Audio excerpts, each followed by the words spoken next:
With all the latest big talking points, news, and Oh, discussion from the football world, this is Football Central.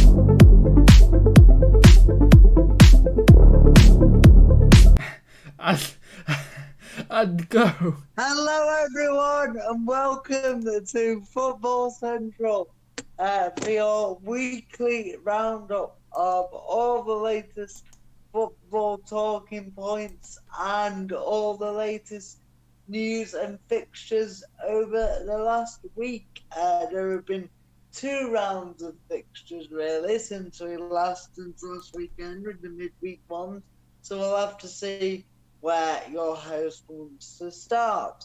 But yes, we are back. This is actually our penultimate show tonight because of this format. Yes, not just of the season, because we're doing a special roundup on Sunday, so with all the games. So please tune in for that. But this is our last 2 shows of this format we have at the minute, so we won't be doing a weekly show anymore. If you're upset about that, which I can't imagine you will be, speak to Mr. TubeMix himself.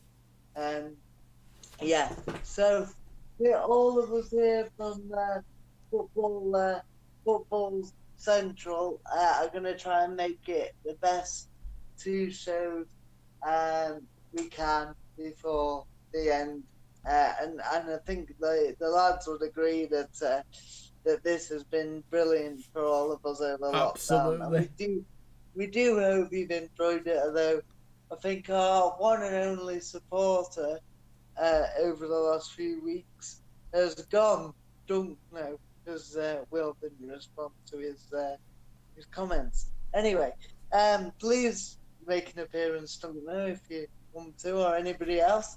Yeah, so for us, I don't know, I've got a bit of a special feeling, you know. It's a bit sad, but also very grateful that we've had this opportunity. But anyway, I'm Sam Taylor, so and with me tonight is your host, Mr. TubeMix. Thank you. Good evening. Hello, everybody. And also Geordie. How are you, Lee? I fucking hate you. I mean, I'm just going to ignore your comments. Yeah, I just want to say, you know, we have got. I fucking hate you. You know, we have got. You know, we've got 2 more shows like this. That much is true. The weekly format has been great. This whole show, this whole idea, such a great idea, and you know, I'm looking forward to the future of the show. I know, you know, I think I said it the other night. Will, specifically because it's his channel, doesn't really, or has never really, sort of put it out there or shared it or done more to kind of get it out there. So really for us, you know, this is just kind of our weekly get together and chat about football and our opinions, and you know, so that makes everything that goes on in this show about as raw and as honest and as genuine as it can get. And yeah, I'm gonna miss doing it weekly, but we'll see what happens with the new format. Absolutely. Yeah, and also to answer your question, I'm great, thank you, Sammy. Very well put, Geordie. Very well put. Very emotional. Geordie, by the way, is JLIWheels. Please stop. Just in yeah, case. that's my name. Just in case. Anybody Yeah, needs that. I'll do my own intro. Thank you. My name is Jordan, also known as JLIWheels. Never call me Oh, Jordy. Jordan, if you Never prefer. ever. If you prefer to be called that, that's your lookout. I hate it with a burning passion. Not my lookout. Please never call me Geordie. I might punch you in the face. Oh, I love you, really, mate. You know that. Love you too. Absolutely. Go on, Will. Right. Your show. Carry on. Yes, Well, sorry, right, so... After all that, we'll pass over to your withering Mr. TubeMix. For, Thank you very much. Discussion of today's format and how it's going to work. We've got a lot to get through today, including the Hall of Fame, which, JLIWheels is particularly a fan of. I think it's I love it. Rubbish, but I just love you... it because I love it. Just to, I don't know, not to justify, but I love it just because it's something different to talk about, and like the Super League, it does polarize. God's sake, can't speak. It does polarize opinions. So yeah, there's that to talk about. Plenty of managerial movements. I don't think it polarizes. My opinion is that I would not put Steven Gerrard and David Beckham ahead of Ashley Cole or even Peter Schmeichel, to be honest. Like, that's what I mean by, like, people's opinions differ. Like, when we did our picks for who we'd put in, our picks were very similar, but Will's was massively different. Yes. So it does polarize opinions. Yeah, sorry, I thought you meant in a slightly different way. I thought you meant as in some people don't like it, but no, if you like this new idea... No, we're not talking Super League level, is it? There's no harm in it.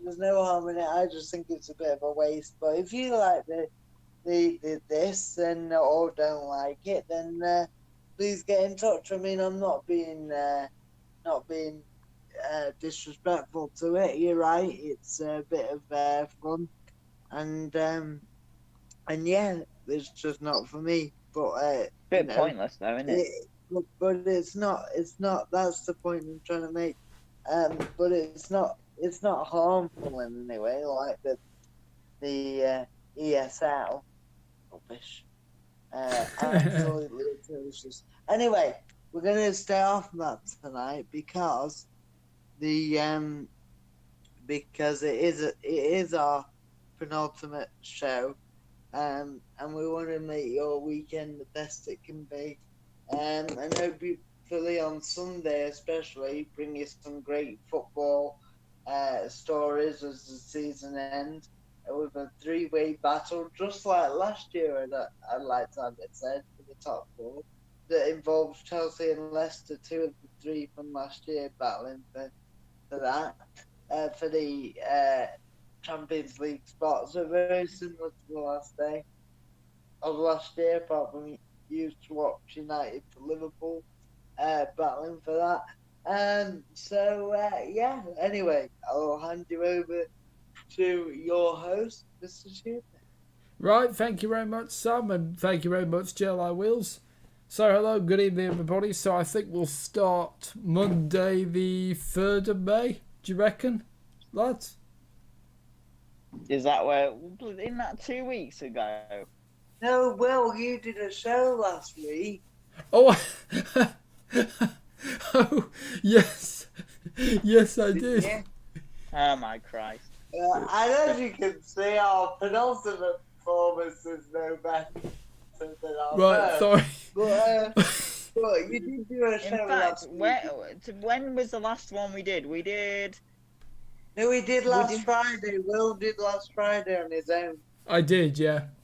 Right, so we'll start with Friday's game then, because obviously... Right, Friday the 7th of May then. Well, what? That's not right, is it? The 14th. Well, hang on. So, yeah, Monday the 3rd of May, and then there's not a game till Friday the 7th of May. no. Last week there was a review show, wasn't there? Yes. We did it, didn't we? No, Will did it on his No, own. I did it on my own.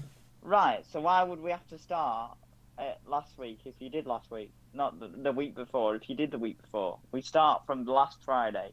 The 14th. Oh, absolutely right. So that's Friday. 14. The 4th. How many times do I have to say the bloody 14th? Sorry. Oh dear. Right. It's the 14th. We The start. 14. We The start 14th. Friday the 14th of May. There we go. Way. And it finished. Well, it was. Hallelujah. It was When an the absolute season ended. thriller. Manchester City 4, Newcastle United 3. João Cancelo scored for Manchester City, assisted by Rodri. A hat-trick from Ferran Torres, assisted by Ilkay Gundogan. And Gabriel Jesus. Yeah. Also all assisted. 3 weren't assisted by him, were they? What, Torres? Yeah, all 3 of Torres' goals were assisted by Gundogan. Oh, no. It just says Gundogan 42 here. Right. So right. So what? Who else assisted him? Jesus in the 64th minute. Right. Yeah. Rodri in the Jesus. 39th Jesus, minute. Yeah. For Newcastle, it was Kraft in the 25th minute, assisted by John Joe Shelby. The 6th minute added on to the first half, Joe Linton with a penalty, and Joe Willock as well as missing a penalty. Also scored, well, again in the 62nd minute. No, that's because he took the penalty. It was saved and it rebounded to him. Yes, that's right. Saved it. Scott Carson saved it, but it bounced straight back to him. Yes, that's right. Scott Thank you very Carson. much for that. Did Scott Carson play in that game? Yes. Yeah, Scott Carson played. Yeah. I didn't know that. Yes, he did. Oh, well, how come he played ahead of Zach whatever his name is? Edison. No, Zach I think he played ahead of him because they said he wanted him to play because he's such a good influence on the lads. Okay. Right, well, he conceded 3 goals, but there we go. To be fair, no. To be fair, he wasn't at fault for any of them. The penalty save was good. Kraft's header was a very good header, and obviously there's not much he could have done with Joelinton's penalty either. I have to say, what a game of football. Yes. Game of the season, one of them. Maybe not quite, but one of them. I mean, credit to Newcastle for all. You know what I'm going to start with? For all the negativity that we come on this show and say every week about how Newcastle could be better and play more on the front foot, which is very true. I have to give them some credit here to score 3 goals against Man City, albeit they'd already wrapped up the title. It's some great achievement. So for once, I want to start off by giving Newcastle some credit. So Newcastle fans, if you have us on mute normally, because we're horrible to your club normally, but you can take us off mute now because I think they deserve a bit of praise. And I think even Will, who's not a massive Newcastle fan or a massive Steve Bruce fan, will say to score 3 goals against City, albeit they lost, showed a really attacking flair. Yes, absolutely. Anything to add, George? Yeah, for me, final third of the season, Newcastle have been one of the teams I've been super impressed with. Joe Willock, brilliant. Steve Bruce has done great. Even got some good performances out of Joe Linton. People like Jacob Murphy, Saint-Maximin, Wilson, Dubravka back, Darlow at the first point of the season. We've talked a lot of negatives on this show about Newcastle, and I don't think Why did he drop him? Just quickly, why did he drop Darlow when he did such a Well, good run? Dubravka's is number one. So I know, for but he me, kept him. I know. I He, think Darlow. I think it's harsh on Carl Darlow, but it's one of he those. kept It's one of those. He kept him on the bench. He kept Dubravka on the bench for ages. Yeah, he did. And I think, and as well, Darlow deserved to stay in. For me, I can't believe he got ousted. But it's one of those. Dubravka's a good goalkeeper, but he is error prone. And I think that a lot of people talk about Pickford and Kepa, but Dubravka in errors leading to goals is I think he's the top, might be the top or the second top goalkeeper in recent years. So Oh, ouch. and not as good as people say. you'd have to say, if that was any other position on the pitch, people would be questioning it because Darlow's done so well. The fact it's the goalie, the number twos never seem to hang on to the spot. I mean, we'll come on to it in a minute, but you look at Dean Henderson, got a good one, Yeah. and then De Gea comes back in. You wouldn't see that I in mean, any other I don't. Sorry, position. I don't understand it in terms of. I like Dubravka. I do think technically and as a shot stopper, he is one of the top 5 keepers in the league. But Yeah, no, I agree. I was just he does have an error in him, and he has a lot of errors in him. And like you said, we're looking at him as one of the top keepers in the league. Yet he is very error prone. But yet you've got players like Kepa and people like that do get some stick. Pickford gets a lot of stick. You look at them, people like Dean Henderson has had a bit of stick over the years while he's been in the Premier League. I think keepers, once you've got your number one, even if they're struggling and the last person, managers will move out of the team. Like, they'll move the fullbacks around or the strikers or whatever. But you very rarely see the goalkeeper, like, if he has an off few months. Like, when De Gea had his really off few months, like at the end of last season and the beginning of this, he kept with De Gea. But if De Gea had been an outfield player, he would have been on the bench. Yeah, and I find that funny as well because. Well, goalies seem to get protection from the manager as well. I'm saying. Yeah, while Tuchel's been in at Chelsea, he's rotated Mendy and Kepa a little bit more. Now, I don't think Arsenal's one of the games we're going to cover, Chelsea-Arsenal. I think it's too late. It is, in fact, because that was Wednesday, I think the 11th of May. Now, I know people will have seen the goal, horrible error from Jorginho, the back pass. Oh, yeah, dreadful. The quality of Kepa's recovery to save was tremendous. Obviously, in the end, because he's got no protection from his back line, he claws it out. It goes straight to Smith Rowe. He scores. You can't blame him though. But then from that, and I don't know whether it's because of that. I would highly doubt it. It'd be quite hard. But from that, Kepa gets dropped again, and Mendy's in goal. Now, the first and second string goalkeeper thing is something that we've seen quite a bit of this season. You think of, like we said, Newcastle, Chelsea, United. Another one is Southampton, because McCarthy and Forster have been swapped in and out. And yeah, I completely agree. If it was a centre half or a midfielder, they'd be or an attacker hooked straight away. Yeah. Well, depending on who your manager is, your attacker would get hooked. Yeah, unless it's like a Steve Bruce where he persists with Jorginho even though he doesn't score that many. But Jorginho's been good this season. Not Jorginho. What's his name? Joe Linton.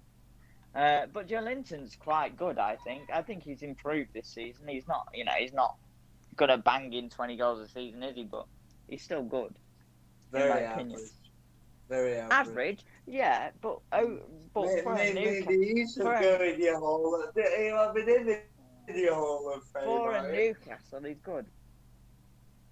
No, it's not. He's okay. For a Newcastle, we're talking about one of the biggest clubs there is, and he's got. I know the lower down in the league, but he's got the number 9 shirt there, which is an iconic shirt. Shearer shirt. The problem is, for somebody like Joe Linton, is paid a lot of money for him. He came with Stupid amount of money. He came from Hoffenheim as the next Firmino, which the parallels were pretty. He's a fantastic, skillful player, scored a lot of goals, did really well, and then came to the Premier League and just didn't do it, didn't cut it really. But yeah, no. Getting back to the game, I'm glad Joe Linton scored. I like it when players that don't score many score. I think, especially because he gets a lot of shit, Joe Linton, but a lot of those strikers that still get game time and play but don't score that many, it's usually, if they're playing, it's usually because of what they actually offer to the team off the ball. So yeah, it's good to see him score. Ferran Torres, the quality of his hat trick, specifically they're brilliant, weren't they? The back-heeled volley. I don't know if any of you saw that, but the back-heel volley has got to be one of the best goals I've ever seen scored on a football pitch. Stunning. I've always liked him. I think he's had hard press this year. I think he's one for the future. I think he's done pretty well when he's come in. The next season, he scored about 15 or 16 goals, hasn't he? He's been missing in some games, but you got to remember how young he is and is in the new league. So I think he'll be a great player, really. And what is he, 20 or 21? Yeah, it didn't surprise me that he scored those goals. I mean, the quality on them was amazing, but you always imagined he'd have something like that in his locker. He has done all right. I think he's done okay. No, I'm not saying it. No, I'm not saying he's done bad. I'm just saying he's I think to be fair, I've heard the criticism about him going missing in games and stuff, which I think is massively unfair when you look at his goal output compared to somebody like Havertz or Werner. You know what I mean? And when he's in a new league as well, when he's in a new league like that, or even somebody like Van der Beek. Like, you look at all these big money signings, like 75% of them haven't cut it. No. He's been a bit of a baked potato, hasn't he, Van der Beek? But to go back to the match, I'm glad Steve Bruce is getting a bit more time. I think he'll probably stay there next season. I hope so anyway. I hope he continues to get more money, because he seems to be one of the only managers in recent seasons that actually seems to get at Mike Ashley to shell some money out. I do think Mike Ashley will keep the club. I think he's still going to be there next season as the owner. I am sorry if that is the case. You don't like Newcastle anyway. No, but and that's partly because of him.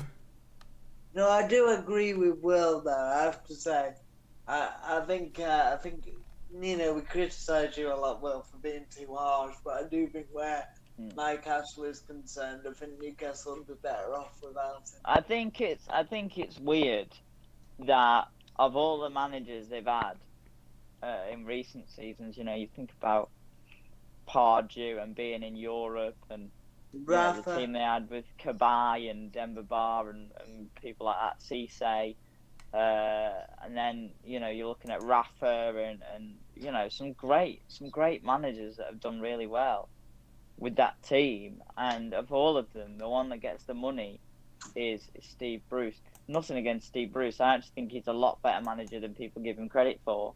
But my dad thinks that. My dad thinks he gets. What I mean is, like, Pardew was proven because he'd taken them to Europe and he was slowly getting less and less money. Rafa, it's Rafa Benitez, one of the best managers of the Premier League era. He definitely deserved the money. Didn't get it, which is a crime. But, and that's why he left. At the end of the day, Rafa left because he probably was never going to be able to get Newcastle to where they needed to be. No. And that's fair enough. Because I think a lot of the time like that, like, if you're at a club where you are not going to be backed by your chairman, even you could be a Pep Guardiola. If you're not going to get the backing that you need, you're never going to do well. And that.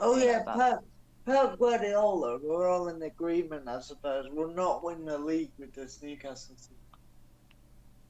As good as he is. I think if he was given... No, if he was given the money, yes, but with this group of players aren't capable of winning the league. Yeah. Under any manager. Because they're not quite good enough. That's the thing. You could say, oh, well, if Pep came in, but Pep would still make signings because it's Pep Guardiola. He'd probably bring in some foreign Spanish goalkeeper and like get a striker that scored 30 goals a season.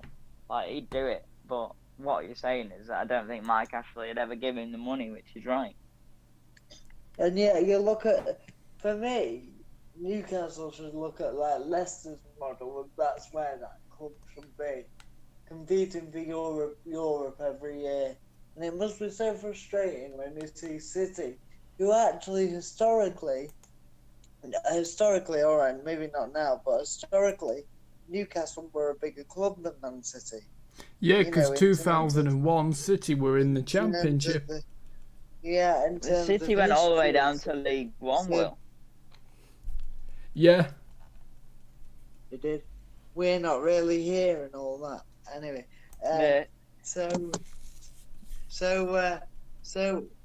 my point being is to see City getting brought by owners that have invested a lot of money. To see, Liverpool get, or not the richest, but they get money. You see Leicester being run very well and within reason are allowed to spend. Yeah, and their owners have got money as well, but just not quite, Etihad money. Oh yeah, but nobody's got Etihad money apart from PSG probably. Well, Abramovich has probably got Etihad money. But like what the 10th richest person in the world, isn't he, or something like that? Abramovich. Probably. The point of... But yeah, no, I get what you're saying. The point of making is that they look at these clubs being brought by owners, and good night, Mum. See you tomorrow. Night, guys. See ya. Night. Night, Will. Night. Night. We're on the football show. Oh, sorry. Night. You're live. You're live. It's okay. You're live It's okay. on there. The joys Nobody of live watches us broadcasting. Anything can Nobody happen. watches us anyway. Don't worry about it. So, just before we move on, boys, I was reading today Mikel Arteta was talking about Joe Willock staying at Arsenal, and he said he will be. Do you think Willock has proven that he could be, a good player for Arsenal? Depends where he gets played. I think it obviously he is the focal point for me of Newcastle's survival, and I think Arteta will fight for him, but it depends. If Joe Willock turns around and says, I actually worked really well under Steve Bruce, but at the end of the day, if you are a player... He's under contract. At Arsenal. Yeah, under contract at Arsenal. Arsenal is still a big club. Yes. Arsenal, one of the biggest clubs in Europe. Football. Yeah, I agree. if I was Joe Willock, I don't know. I'd have a decision to make, I think, because he could stay at Newcastle and be a star player, but you never know what he's going to do if he goes to Arsenal. Is he going to play every game? Is he going to be involved? Because obviously they're losing Ceballos this season. Yeah, and they'll They're probably losing lose Ceballos at the Odegaard, end I of the would have season, thought. I don't think. Isn't Odegaard on a 2-year loan though? I thought Odegaard was on No. a 2-year loan. No. So, something I would make personally. I don't He think has I'd have him in he my- has been playing well, but yeah, not quite yet, certainly. I think there are more players that deserve And it. he's not experienced enough. No, he's still a young man, isn't he, Willock? No, I mean, I don't mean that. I mean, he's not even been around the England setup yet. Oh, I of think course, he's on yeah. under 21s, but Right, are we ready to move on, lads? yeah, ready when you are. Okay. So, we move on to Saturday the 15th of May. And the first game, Burnley absolutely thrashed by Leeds United. And it finished Leeds United 4, Burnley 0. Click in the 44th minute, assisted by Rafinha. Jack Harrison in the 59th minute, assisted by Alioski.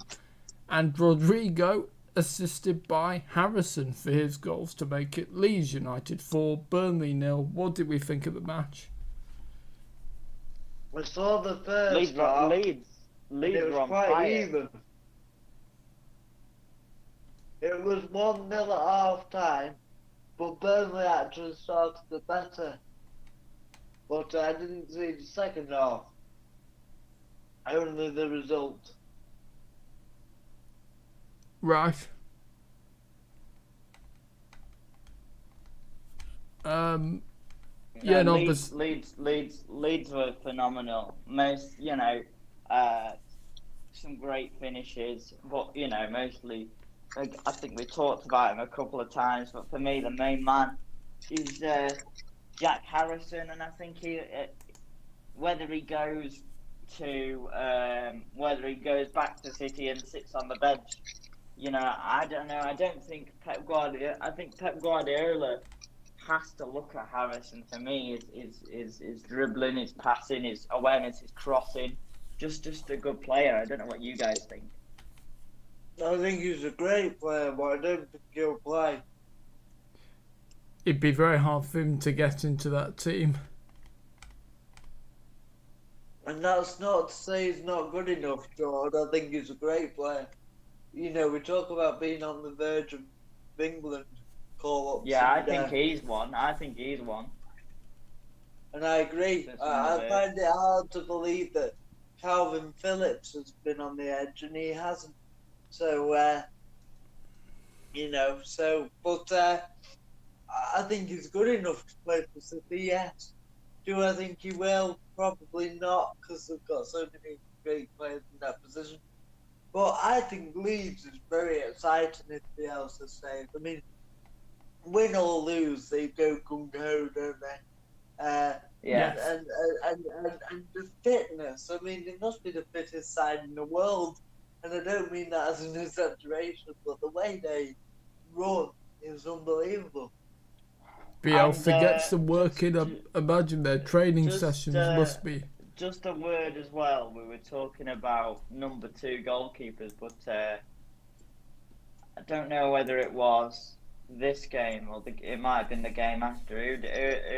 I'll just have a look actually before I say it, just in case.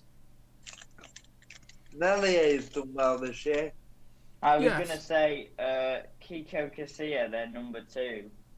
I'm trying to think when it was that they played. They played against Southampton, sorry, later on in the show. But he had a great game, so it's worth mentioning. But again, we'll talk about that later on, because I thought it was actually this game, but it wasn't. Yeah, Jack Harrison, amazing. Good to see Rodrigo getting some goals.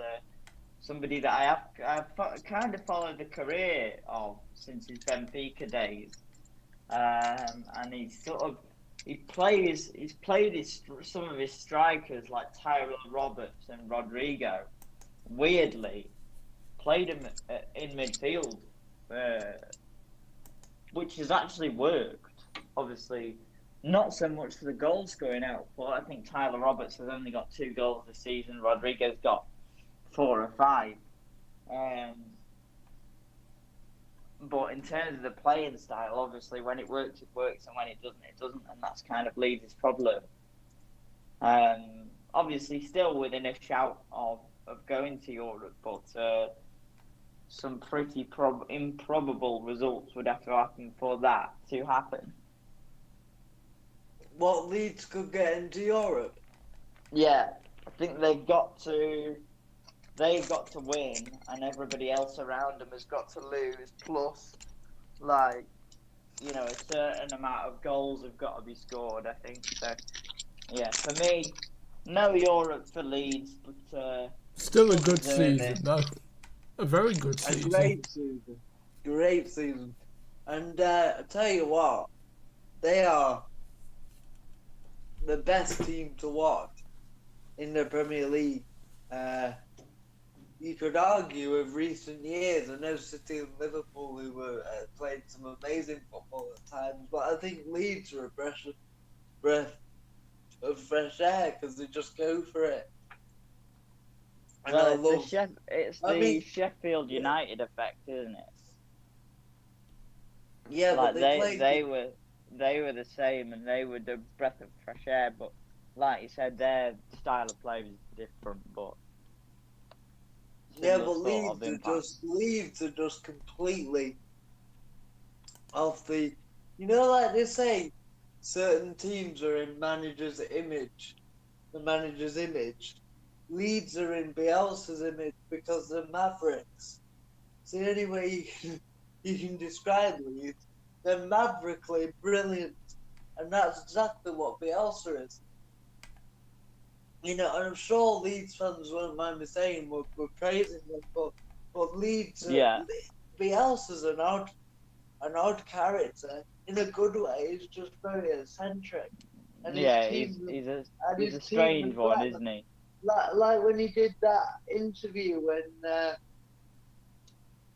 when he was spying on Derby, and he did the whole press thing where most managers are trying to shut it up shop. He explained it all through a PowerPoint, and I'm like, I've never seen that before.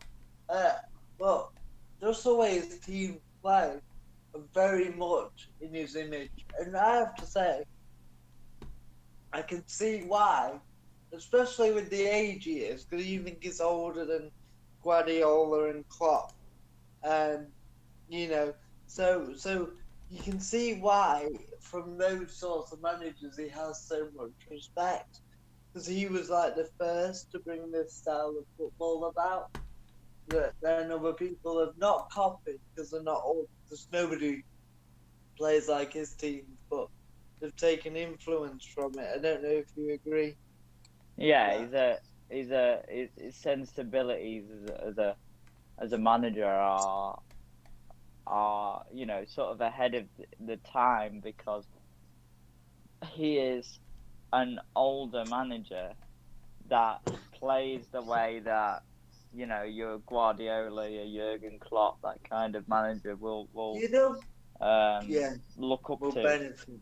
Yeah, and I'm not saying they play exactly the same way as him. I think he's a one-off, but they've taken influence from that. You know what it reminds me of watching Leeds?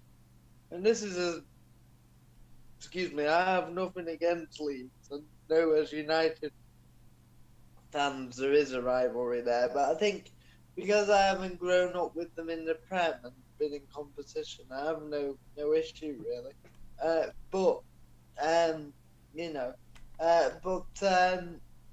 think it just reminds me the way Leeds play of how you'd want to play football in the park with your friends, just like intense, sort of maverick. Obviously, there's a great rhythm to it because they outrun teams. You can never. You talk about whether players like, you know, don't play for Guardiola if they don't work hard enough. But I can tell you, if one of those players didn't work hard enough for Bielsa, then they'd be out before they could say the words Marcelo Bielsa, because you just wouldn't have it. And it must be, I mean, it's the fact that at this stage of the season, I think we also must congratulate Leeds' medical staff as well, because he plays a very settled side normally with a couple of changes here and there, and the fitness level they've shown over a 38-game season, they look like they've just sprinted out of the blocks and we're nearly at the end of the season, but where it's all been condensed as well because of COVID. And just lastly from me on Burnley, we talk about managers not getting enough credit, and I know they lost 4-0, but Sean Dice to keep Burnley up again, and I think everybody has a soft spot for Sean, even if you don't like his style of play. But you say that, and he gets the best out of those players.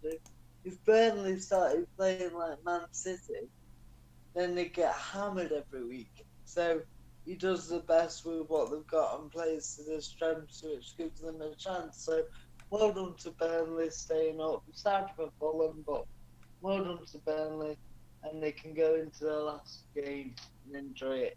And that's me done. So you guys. Yeah, no, I completely agree. Burnley, I think it's worth mentioning about Burnley because, they're safe again. And I think, when you are a Burnley, you know what you're going to get, but also they don't have a lot of resources. They really don't. So, no, whether that'll change. Whether that'll change, I think with it the might. new ownership. I hope No. so, because the new owner, when he came in, talked a big game. He said a lot of things that if I was manager, I would be confident I'm going to get some more money. He's got a spine of good players: Nick Pope, Tarkowski, and Ben Mee. Ashley Westwood at the back. Chris Wood and Dwight McNeil. What a good player Ashley Westwood is. Unbelievable for me, just because of how dependable he is and how reliable. Unbelievable that under the Southgate era of just giving a cap to anybody, that he hasn't given Ashley Westwood a cap. Yeah, I mean, he's certainly been knocking on the door. And I know that sounds a little bit passive aggressive because I said he gives a cap to anybody, but he's given cap to Solanke. So. Tell you what, I also think they're a better team with this player. And obviously, I think the most pivotal for Burnley are the back two, because without them, as good as Ashley Westwood is, I just think me and Tarkowski are just absolute. You saw how much he struggled without Tarkowski. I think it was at the start of the season. But what was I going to say? I tell you, I do like Jack Cork. I've always liked Cork. I think they're a better team. I like it. I think his best years are probably behind him, but he's been steady he never in the wastes Premier his League passes. for nearly a decade now. He never wastes And his passes. former That's what I like. former Chelsea old boy as well. So Is he? Came through at Chelsea. Came through at Chelsea and then got sold to Southampton, went from Southampton to Swansea, and then went from Swansea to Burnley. Yeah. I mean, those first I like Jack Cook a lot. You can tell he's cultured. I mean, on the ball, you can tell. And this is no disrespect to Burnley, but he's a bit un-Burnley-like. Jack Cook, you can tell he's played in good passing teams like Chelsea. Southampton have always tried to play the right way. Swansea were a great passing side and always tried to be, even when they lost it at the end.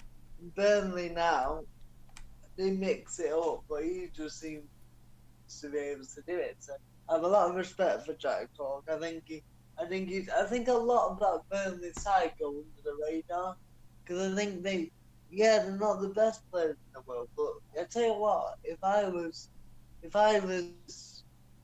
Liverpool, Chelsea, or Leicester trying to get in those top 4 spots, that would be. I know they're not this year, but going to Burnley. But I wouldn't want to be playing Burnley on the last game of the season. Thank you. They're one of those clubs that I know Liverpool have just played them and lost, but one of those clubs where if you're not up for it, you can get lose. found out, can't you? Yeah, have you got anything to say? Well, you've been very quiet. No. I think we've said all that we've needed to. So if you're all right, boys, I'm ready to move on. Right. I just want to say one last thing. Sorry. Okay, that's fine.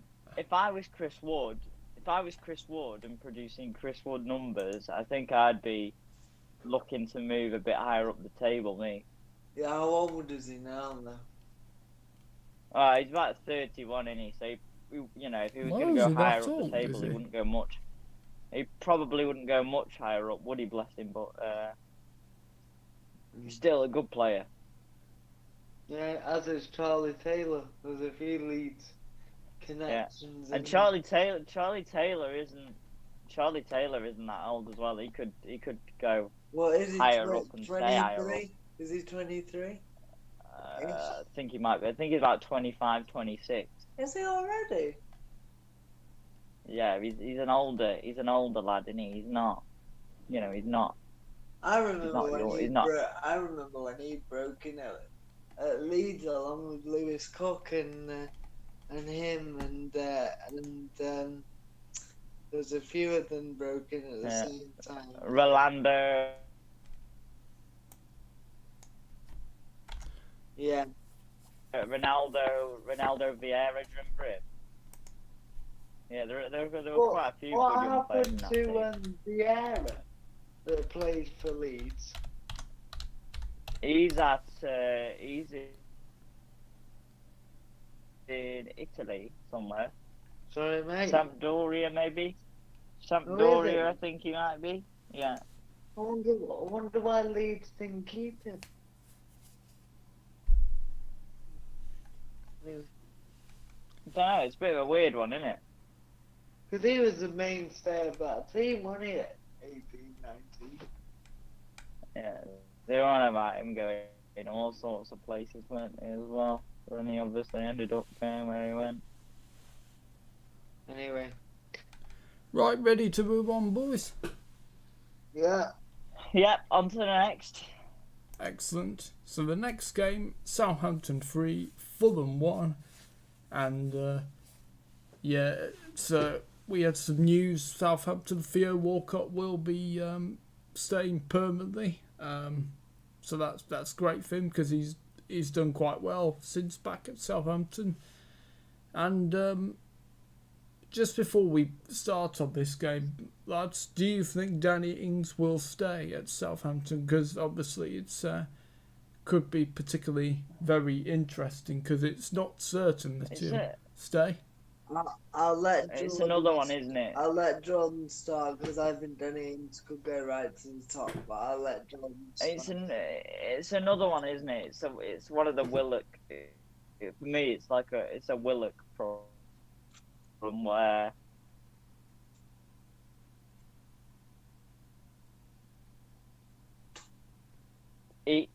Sam is right. Danny Ings could go right to the top, and hopefully he will.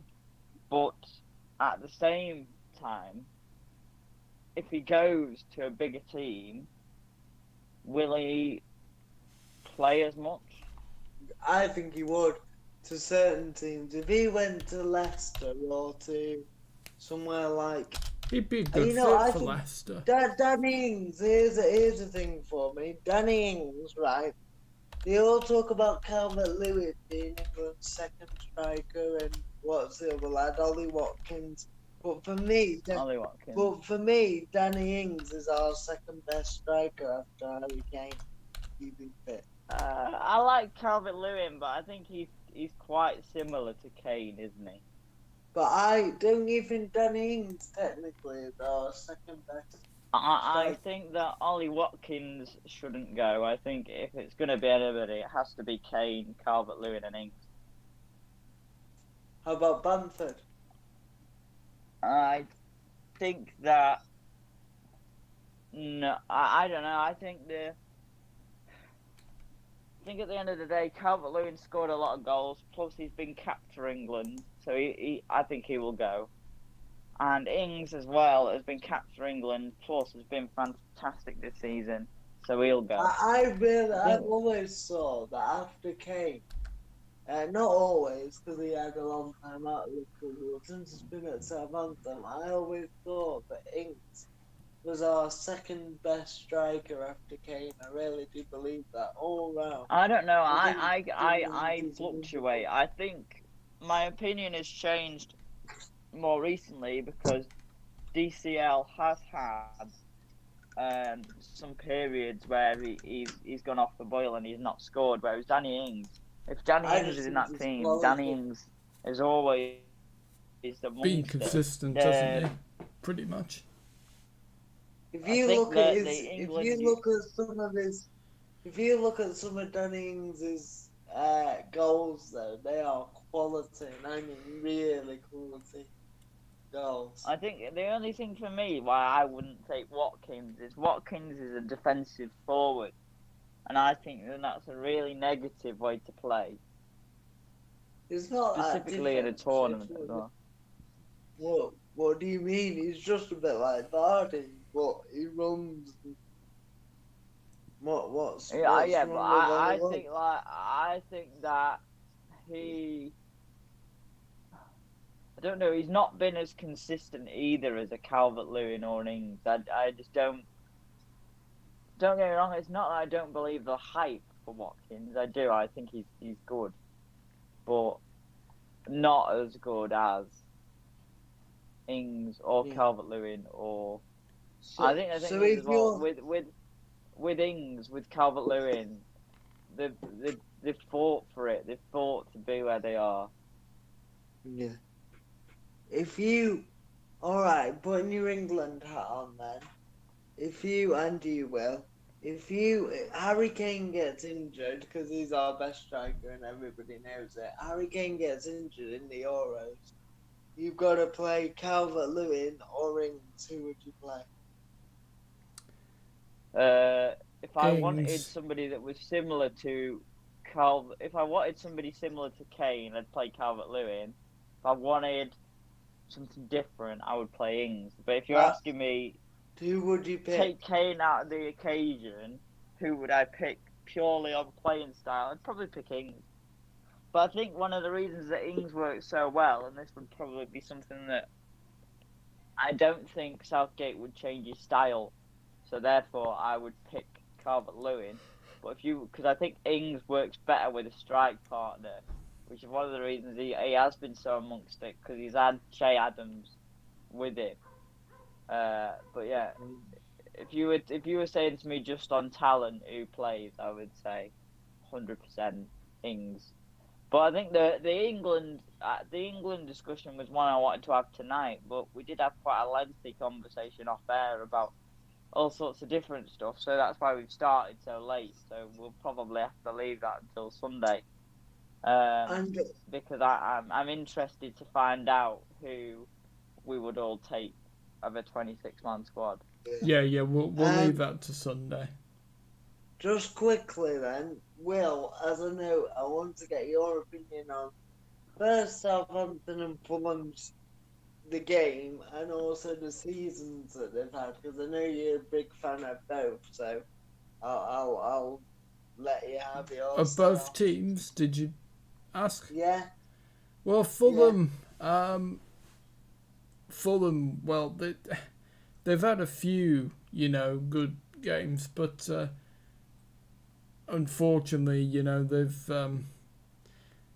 they've conceded quite a lot of goals, haven't they? And that's not good, because if you want to stay in the league, you do have to, not concede goals, or not concede many. And yeah, unfortunately, even though there was a chance, it became increasingly hard to see how, they were going to stay up. And it's a shame. I do hope Fulham keep Scott Parker, though. No, I think they will. I think you don't get relegated with a manager and then sack him, because I think if you look deeper at the play style, they actually play really good stuff. They do, yeah. I think it's just defensively. Defensively, they've been let down. I think Areola. They need another striker, I think, as well. Areola is one of the most underrated keepers in the league. He's a really good player. Yeah. And yeah, I mean, Scott Parker's got to stay for me. He's got to stay. Will they come back up next season? Probably not next season, but I think they'll be up again soon. I think it depends who they bring in. It's all about. I think they need to bring in. Oh, sorry. Personally, I think, I'm going to keep my eye on all the leagues next season, which I say every season and then never do. But I think that it will be very interesting to see who makes their way up this year, and what the newly promoted teams are going to be like, as well as like the ones that get relegated. Absolutely. We want Brentford to come up. I don't know. Brentford are up against it. They're only one goal down. Still up against it. No, they're at home. Sorry, not Fulham. I think Bournemouth. It wasn't a bad result for either team, really. Bournemouth did well. It just depends whether they'll be able to. In terms of the result, it's. Personally, I've said this before, I want Barnsley, but if Barnsley don't go up, I want it to be Swansea. Did you see how poor Barnsley? They played hoofball. I thought they played really good football, but they were hoofball the other day in the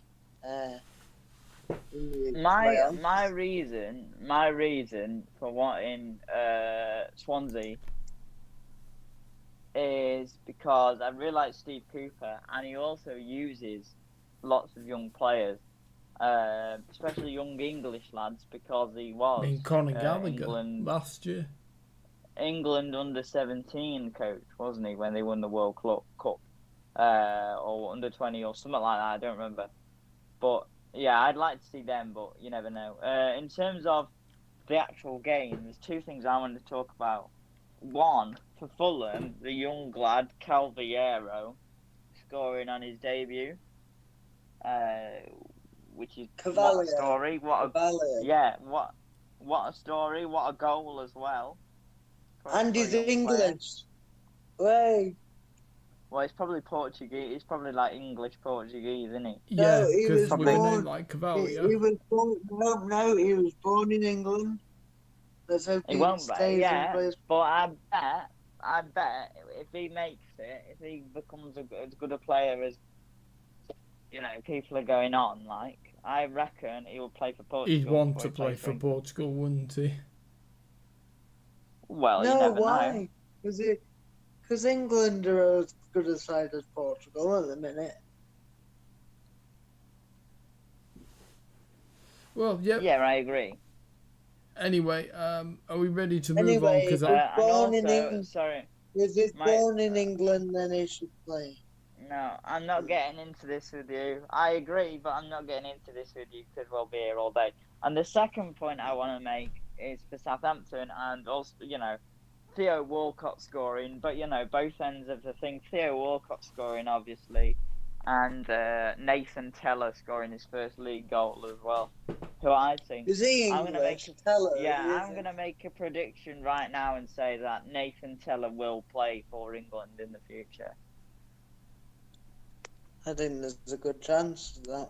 I genuinely think because he is. Nathan Taylor is pure pace, like somebody I have not seen since Sterling, when Sterling first burst onto the scene. So, for me, I think Nathan Taylor will play for England. Also, what a good signing. Sorry, let me just say this one last thing. What a good piece of business it is to keep Theo Walcott as well for Southampton, because he's been good for them last season. Yeah. This season, it's just a shame that he can't add more goals to his game, but I think that's a him problem, not a coaching problem, because the amount of chances he's missed, good chances as well, it's pretty bad, but That's we'll move on. That's what separated him from being a good player from a top player in his career. The fact he's not able to finish things off. I don't know if you agree. I agree. Yeah, I do. He had one season in the I think it was 2012, 2013. Or it might have been 11, 12. Can't remember. But both of those seasons, he scored a lot of goals, to be fair. Well, where do you stand on Southampton with a few more signings? Because Ralph Hasenhuttl said, well, we have a really good 13-14. We need to change the depth of the squad. It's not deep I think they definitely have a lot of good players, but they do need to, bring in a few more faces. They'll need to bring in another left back, certainly, because Ryan Bertrand, as you know, probably is leaving. Is he? Yes. He's definitely leaving, isn't he? He's definitely leaving. He's released a statement and everything. He's going. Where's that come from and why when he's in the side every week? I think he wants something different, doesn't he? He's been there a long time at Southampton. He's like 30, isn't he 31 or 30? So I don't think he'll go higher up the league.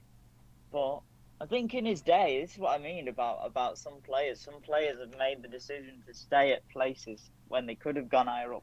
Ryan Bertrand is one of those, got quite a few caps for England as well. Been, the second choice left back for England. For a few years. I quite like him. I do, but did he former Chelsea say where he's going? Yeah. Champions League and Europa League winner Ryan Bertrand, by the way. Did he say where he's going? No. No.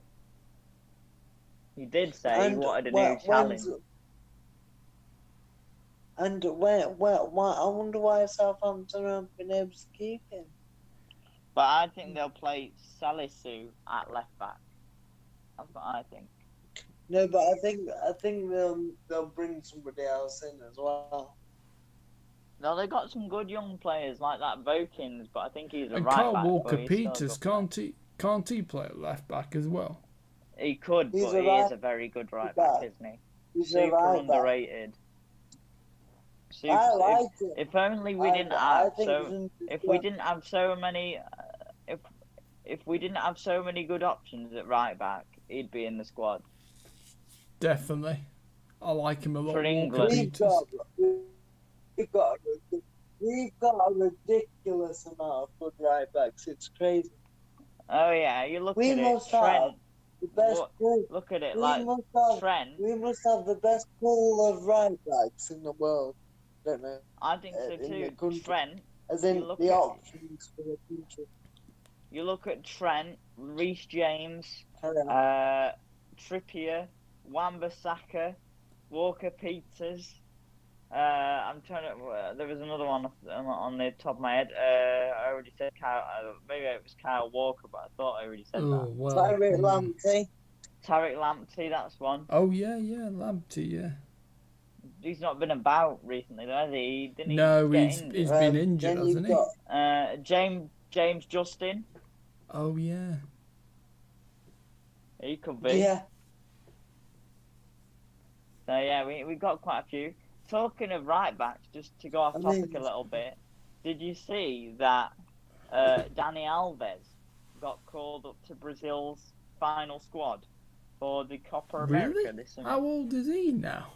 Dani Alves, this is why it's a big story. Dani Alves is 38 years of age. 38. Well, mind you, Ibrahimovic has been, well, he was injured, but he's Where- been where called back he- up to where the he Sweden played squad. now? Yeah, Where but is he playing? Ibrahimovic has kept up in, his level at a top league, whereas Dani Alves, no disrespect to the Brazilian league, but Dani Alves plays in the Brazilian league. Farmers League So why has 5. he been? Hang on. Why has he Let's been- not disrespect the Brazilian league because the good players have come from there.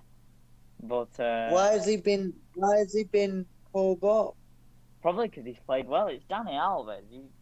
One of the best right backs. Yeah, but he's not now. He's not now. You don't. Yeah, but pick I couldn't name it. I couldn't name a good Brazilian right back. Danilo from Juventus. That's about it. Right, are we ready to move on, lads? Yeah. There was something else I wanted to say, but I can't remember what sorry. it was now. So, no, I don't remember what it was. So you're all right. Oh, I hadn't gone through the goal scorers, so I'm so sorry. Oh, no, hang on. Have we? No, we basically already did though, because we said that Walcott had scored and Taylor had scored. I think Che Adams was the other one, wasn't Yes, you're correct, yeah. he? Too good. He's mate, good. Too good. Should be playing for England. He's in the Scotland squad, isn't he? Jay Adams. I know exactly. Yeah, but I think it's that point. Like, does Adams warrant a place ahead of, let's say, the second choice, third choice, fourth choice England strikers are Watkins, Probably not. Calvert-Lewin, Watkins, Ings, Probably not, but he should fight for his place. Bamford. Yeah, but I don't know. I'm the Just same. I like Che Adams. I think Adams it's a has shame done that well, and I like him, but it's he very... won't get to play for England. I think it's a shame. But when you look at what's in front of him, I didn't can't think see a way for him. he ever had a sniff anyway, and I think that's a massive shame. Fight for your time. Fight for your place. You're born in this country. Yeah, but Fight it's for your easy. right. Yeah, it's easy to say that. It's like me saying the cop out. Oh, I've got Welsh in me. I'm not good enough to play for England. I'll go and play I for don't know. I Wales. wouldn't mind playing for Wales. Oh, yeah, but I wouldn't do it because I'm not Welsh. I'm English. Yeah, but if And it's in that's our why- DNA, if it's in our DNA, it's in our blood. I would still play. No, for... no. And I at get the it end to of the your day- blood. You respect that, but I know it's in our blood. But you fight for your place. You're English. We're English, but we're also from the United Kingdom. So if Yeah, I but was going we're to say English anything, first. no, honestly, hang on. If I was going to say anything, the only one that I personally could make a case for playing for is Wales, because at least I've been there. Whereas, like, these lads that, like Che Adams, like, has probably never been to Scotland before. Whereas, like, if I was going to play for Wales, I think that's fair enough because my family own, like, caravan in Wales. I've been to Wales loads of different times. And, I at least You're have not time. gonna. I see your point. And you're entitled to your opinion. But My you know point you're not being, gonna. same as you. Like, same as you. You've spent a lot of time in Wales. And you've got personal ties to Wales as a country. And 50%. Well, 50% Welsh in my bloodline. If you like, if it was me and I played for Ireland, I've never been anywhere near Ireland, like, so I'd never played for Ireland.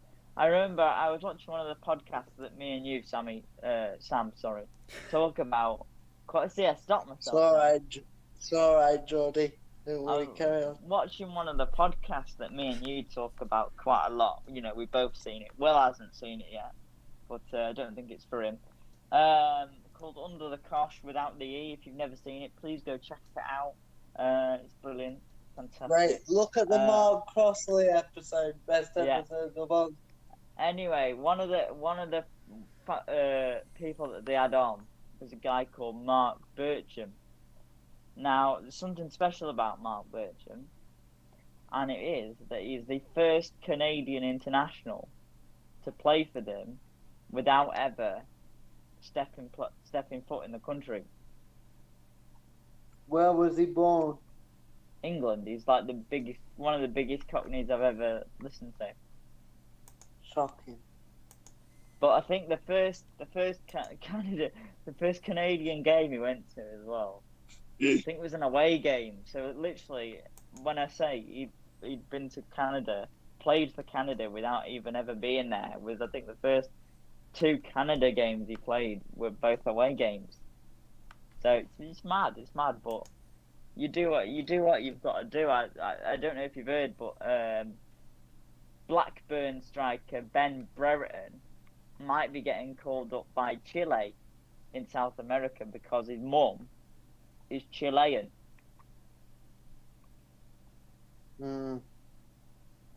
So yeah, it's one of those. Again, we won't get into it because of Sam and his views, but I don't know. I think if you've been in the country and you've got a connection to the country and whatever, then fair enough.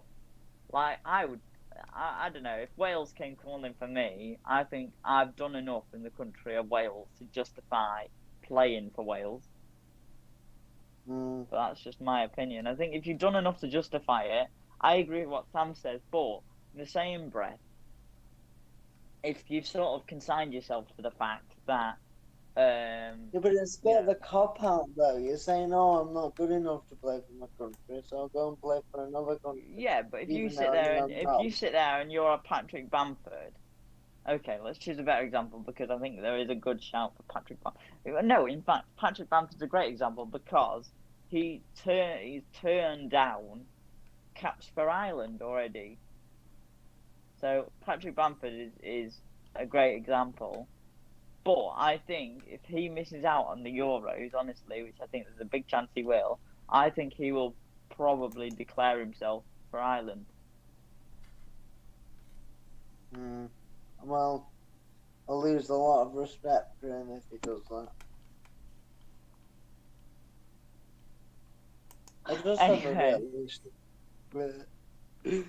I'm not. I mean, some of those players have gone on to have great international careers, and I can't imagine how. I understand it'll be tempting to play in World Cups and Euros. Here's another one for you. Paddy Kenny, right?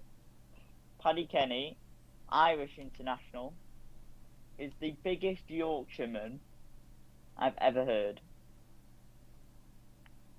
But if you are at a point... Look at Carl Edmund. Look at Carl Edmund in the tennis. Is a Yorkshireman, but was born in South Africa. Yeah, but that's a tricky one because a lot of people from South Africa and places like that, a lot of people would... Okay, alright, let me ask you another one. This is a bit different. So tennis is a subject that's close to your heart as well. What do you think about Johanna Conte? English or Australian? As much as I support her because she does play for Britain and for England, when in the tennis tournament, she's Australian. Yeah, I agree. Wasn't her mum Australian and her dad British, or the other way around? Yeah, I think so. I personally, I'm not that bothered. I don't really support Conte because I just think she's Australian. No, I do support her because she declares herself as British. Somebody like Heather Conte, not a name, Heather Watson. Heather Watson. She's British. She's British because she was born in the Guernsey Islands. I think you have a thing for Heather. I have got a thing for Heather. She's great. But the thing is, most importantly as well, she's a great tennis player. Yeah, sorry, we've completely gone off track. Are we ready to move on then, lads? She's a good tennis player. Well, what nationality? Heather Watson for the French Open. Do you have any Scottish or Irish? You Welsh? You in do, your don't you? Welsh? Because you used to support Celtic. No, Yeah, I've never supported Celtic. No. What is this bullshit? I remember when we were younger, you used to say your teams were Man United and Celtic. Don't remember that at all. Oh, Neither you do don't even I. know what day it is. No, obviously You I've been a already- United fan, but no, never a Celtic fan. No. Also, there is usually quite a link between United and Celtic, by the way, because of Roy Keane. So. No, I can see why, but no, I've never supported Celtic. You. You're a disgrace. Anyway, should we move on? Yes, are we ready to move on? Yeah. So, But the yeah, we're next gonna be here game all night. was a draw between Brighton and Hove Albion and West Ham United. So, Well, Will, I'll let you start with that because you're. well, thinking- until the goals, goals, it wasn't a particularly great game, I thought. What are we going to talk about? Will's favourite player, Jesse Lingard. So, Danny Welbeck Take scored that, for, doesn't know then. for Brighton in the 84th minute. And then Good player. assisted by Powell. And then Ben Percy Rama Tau. in the 87th. Ben Rama, finally. Woo! Go on, Good Saeed. goal. Ben Good goal, Rama wasn't in the it? 87th minute for West Ham. Love you, Saeed. Love you, Saeed. For God's sake. What is wrong with you, He's man? a great player. He's a great player. No, he's good. I'm not saying he's not good, but bloody hell, And mate. yeah, I love it it. says here, and probably true, Bet you do, you West bloody Ham, that maybe they'll make the Europa League, but certainly won't make the Champions League now, I don't think. Well, there's No, one game well, left. I think they will do it, West Ham.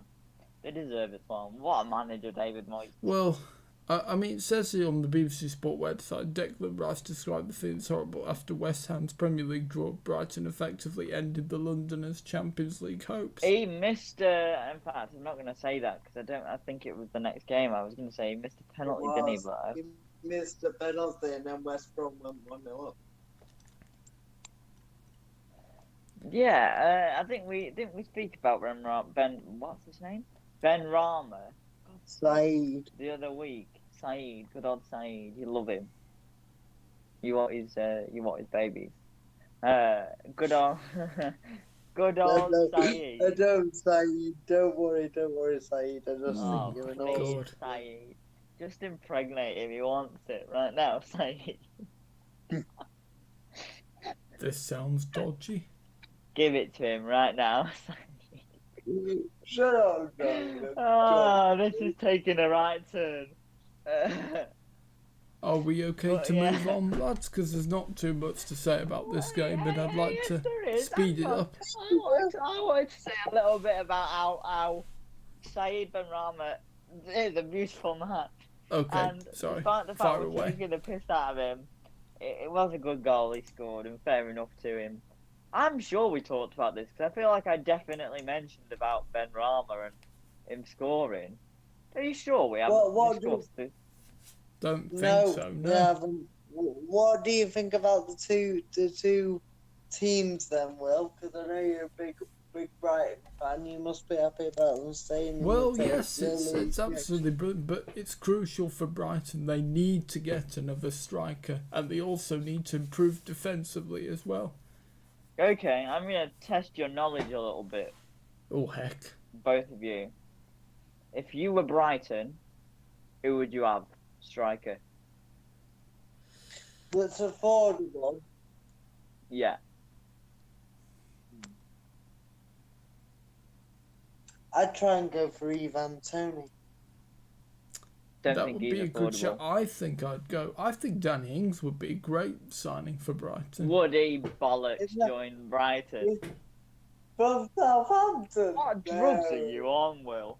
Well, I just think because he's experienced in the league, and you know, Right, we'd but if I was Danny Yeah, Ings, but he's not. I'd He's gonna I'd go want all to go to the those Champions Southampton. League, not to the bloody relegation, not to the Championship, mate. God's sake. Okay, I fair tell enough. you who'd I have, God's sake, who I would have. Go on. I would either, depending on affordability, I would either go for Adam Armstrong from Brighton, No, he or plays for Adam. Blackburn. Sorry, Adam Armstrong from Brighton, or Interesting I choice. would go from Ibrahima Niane from Metz because it fits Brighton's transfer policy a little bit more. Oh, is that who West Brom signed? No, that's Mbaye, isn't it? Oh. Mbaye. Niane from Metz, a good goal scorer, done well in the league this season. Don't know whether he kept his form up, obviously, because I sort of dipped off the French league because it's just an absolute pile of wank. But yeah, I did dip off the French league a little bit. But when I was watching it, Ibrahima Niane, fantastic, pacey, good finisher. For me, fits the mould because he's a young African player, and they've got quite a few of them. When you look at like Basuma and Percy Tau, so he could fit the bill. But could Brighton? Sorry, I was just going to say, could Brighton potentially on loan, or do they have to be permanent transfers? Can they be a loan player? They could go for a loan. How about Tommy Abraham? Don't think he'd go don't think he'd go to a team like that. No, but You're not. if he did, it would be a good I think fit. he's too good. I tell you who else could be a shout, but I think again this player will probably want to go higher up. Hodgson Edward. From Celtic, yeah, that's a good shout. The guy. Not There's all not about only- him going to Leicester, aren't they? Yeah, not Yeah. only him, but Alfredo Morelos from Rangers as well. I was going to That's say another good Alfredo. shout. Because I think even if Rangers lost Morelos, Jermaine Defoe came out and said that he wanted to stay at Rangers forever. Well, he's probably not got left in his career anyway, Defoe. God, you're a right negative Nancy, you are. I'm glad I'm not bloody going anywhere with you, you bloody pillock. Well, he hasn't. He is getting on a bit now, so when he says forever, it probably won't be. Oh, God's sake. That was a bit harsh to say that. Hey, no. It's just an absolute. You just drained the life out of me. Sorry. I'll tell you who else as well as somebody that might be a bit more affordable in the Championship. Nick Powell. He's not a striker. No, Midfielder. but he could say like a creative midfielder. You know, they got Lallana, and that's all right, but really they haven't got much in terms of creative midfield. And Lallana can't Basuma- stay fit anyway, can How he? about Brian and Oh, Burcham? well, what do you mean? Oh my God! He said, What was you that? just said that Adam Lallana can't take it anyway. Can't what? I think he said he can't take it. No, Them playing in can't their stay. Premier No, I said can't stay fit. Oh, he can't stay fit. God, you're alright. You're just negative. I want positive vibes. How about Brian and Burmo for Brighton? Oh, interesting yeah. choice. Good shout. Fits Former into their Sunderland transfer- player. Fits into their transfer model. Could go. If Brentford don't go up, but again, I think he might be one that might be looked at by some teams that are higher up. I don't know. I could see him going to Brighton. Is he playing in the States? Am I correct, Brian? What? No, he's he in the plays for Brentford team. Brentford. Oh, Brian and What the Burmo. hell on earth? He oh, I was thought he part was of an the old BM. player. No, he was part of the BMW, Ben Rama, Watkins, and Mbeumo last I season. like that only BMW. Ah. He's only 20. This is why we Okay. say to you, please watch the championship, or at least watch goals of the championship, because Okay. flaming heck. But yeah, I think he'd be a good shout. Maybe. Are we somebody- ready to move on, lads? Sorry. I'm in the middle of a fucking. I'm in the middle of a sentence, Will. Sorry. Say. Sorry. Oh my god. One more. Eddie. Oh god. Eddie and Ketia. Eddie and Ketia. Yeah. Good shout. Are you sure? You sure you don't want to just move me on? No. Good shout, because obviously, you know, he did well for Leeds, and He didn't do fuck all for He Leeds. didn't He only play. scored like He one didn't goal. play. oh, well, Yeah, he okay. Oh, didn't no, play. good shout then. Oh my Christ. Dude, Can I To just be say fair, as well, they just else- quickly, Bielsa didn't play and go on. Well, Fair quickly, enough. I really like sort of the Danny Welbeck's return to form. He's become really I've important always to that liked Brighton. that. Become You know, he's really another important player. to that Brighton team. So, yeah, Brilliant. Good to see. you said he was Oh, shit God. the other week. Well, it is good to see him do well, although probably knowing Danny Welbeck, it won't be long till he gets injured again. Oh, there we go. That's what we were waiting for. How about as a signing? He won't be a long-term signing. He might need to bring a loan in, but for Brighton. How about David McGoldrick? Could do it well. He's done all right for Sheffield United, hasn't he? Interesting, yeah. I just think he's probably far too past it. I agree, but Or as But I I think- called him, Jeff McGoldrick. Oh yeah, Jeff McGoldrick. Oh, that was keep funny. forget.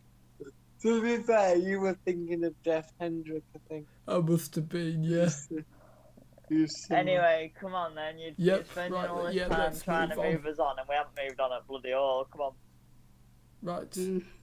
So, right. So, we are now on to Sunday the 16th of May. And the first game, Crystal Palace 3, Aston Villa 2. And Ben What a Teke, game. like a rare What a game. species that there are not He's many not- left in right. the world. Ben Hang Teke on. scored. Hang on. I'm not having that. Ben Teke. What is wrong with you, Will? Right. Ben Teke. I'm not coming back to do any show with you next season. You can do one. Ben Teke. Ben Teke has been brilliant this season. Well, the last couple of games, sorry. He's been really good, so I'm not having that. But yeah, no, fair enough. Fair play to him. And what a good game it was as well. You know, I think we all thought once Villa had I taken the lead on. saw the first half, and it was 2-1, I think, to Villa. He knocks me with his negativity as well. Knocks me off course. I don't know where I'm going. Sorry. He says something, and then I'm like, bloody hell. I'm just going to slip me. 2-1. 2-1. 2-1. I watched it all too at half time. But Yeah. we talk about Palace being quite negative, but in their approaches with their attacking players. But to win 3-2 against Villa, it's a good. I think they play good yeah. stuff though. I'm a Palace. I'm a fan of Palace's play style. I think they play good And stuff. what do you think? Well, while we're on about Palace, I suppose we can't not Discuss talk it, about 'cause Palace. And Yeah, well, Palace are doing solid, yeah. So yeah, and it was really good to see the Guard of Honour, the Excellent pictures. punditry, Will. It was good to see the pictures of the Guard of Honour of, Roy Hodgson. And yeah, good to see the fans giving him an applause and stuff. I really like That when was- they were singing "He's One of Our Own." Class. That is in the next game though, but yeah. Oh, Okay. oops. Yeah, I was gonna say that, but yeah, it's worth Oh, mentioning yeah. still. Oops. I just want to It's highlight as alright. well another young Great fullback, scoring his first professional goal. Tariq, I don't know how you say it. Tyreek, that's it, Tyreek. Oh, Mitchell. Tyreek Mitchell scoring his first goal. I quite like him. I think he's still a bit raw yet. Needs a few seasons, but good player. Fair enough. And do we want to say about the brilliant career Roy Hodgson's had? I mean, Will's not going to know too much about it. He probably just thinks he's a shy England manager, but I'll talk No. about it. Yeah. I mean, he was at Fulham, wasn't he? And Liverpool, then. Got Fulham to the Europa League final, didn't he? Oh, that's good. Yes, he did. Yeah. They actually... And he he was took at the one of league the in that Milan team. Yeah, Inter Milan, where he told... I always tell this story, but he told Roberto Carlos that he'd never make it as a left-back,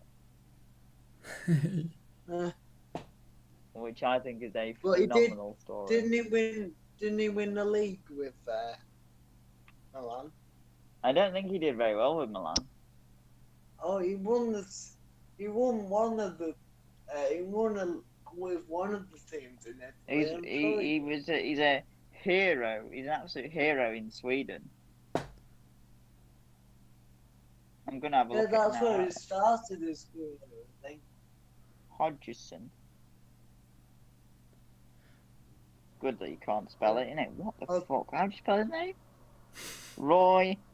Hodgson. Oh, that's it. Hodgson. Fuck's sake, that was so easy as well. H-O-G. I got it, thank you. Oh, right. Okay.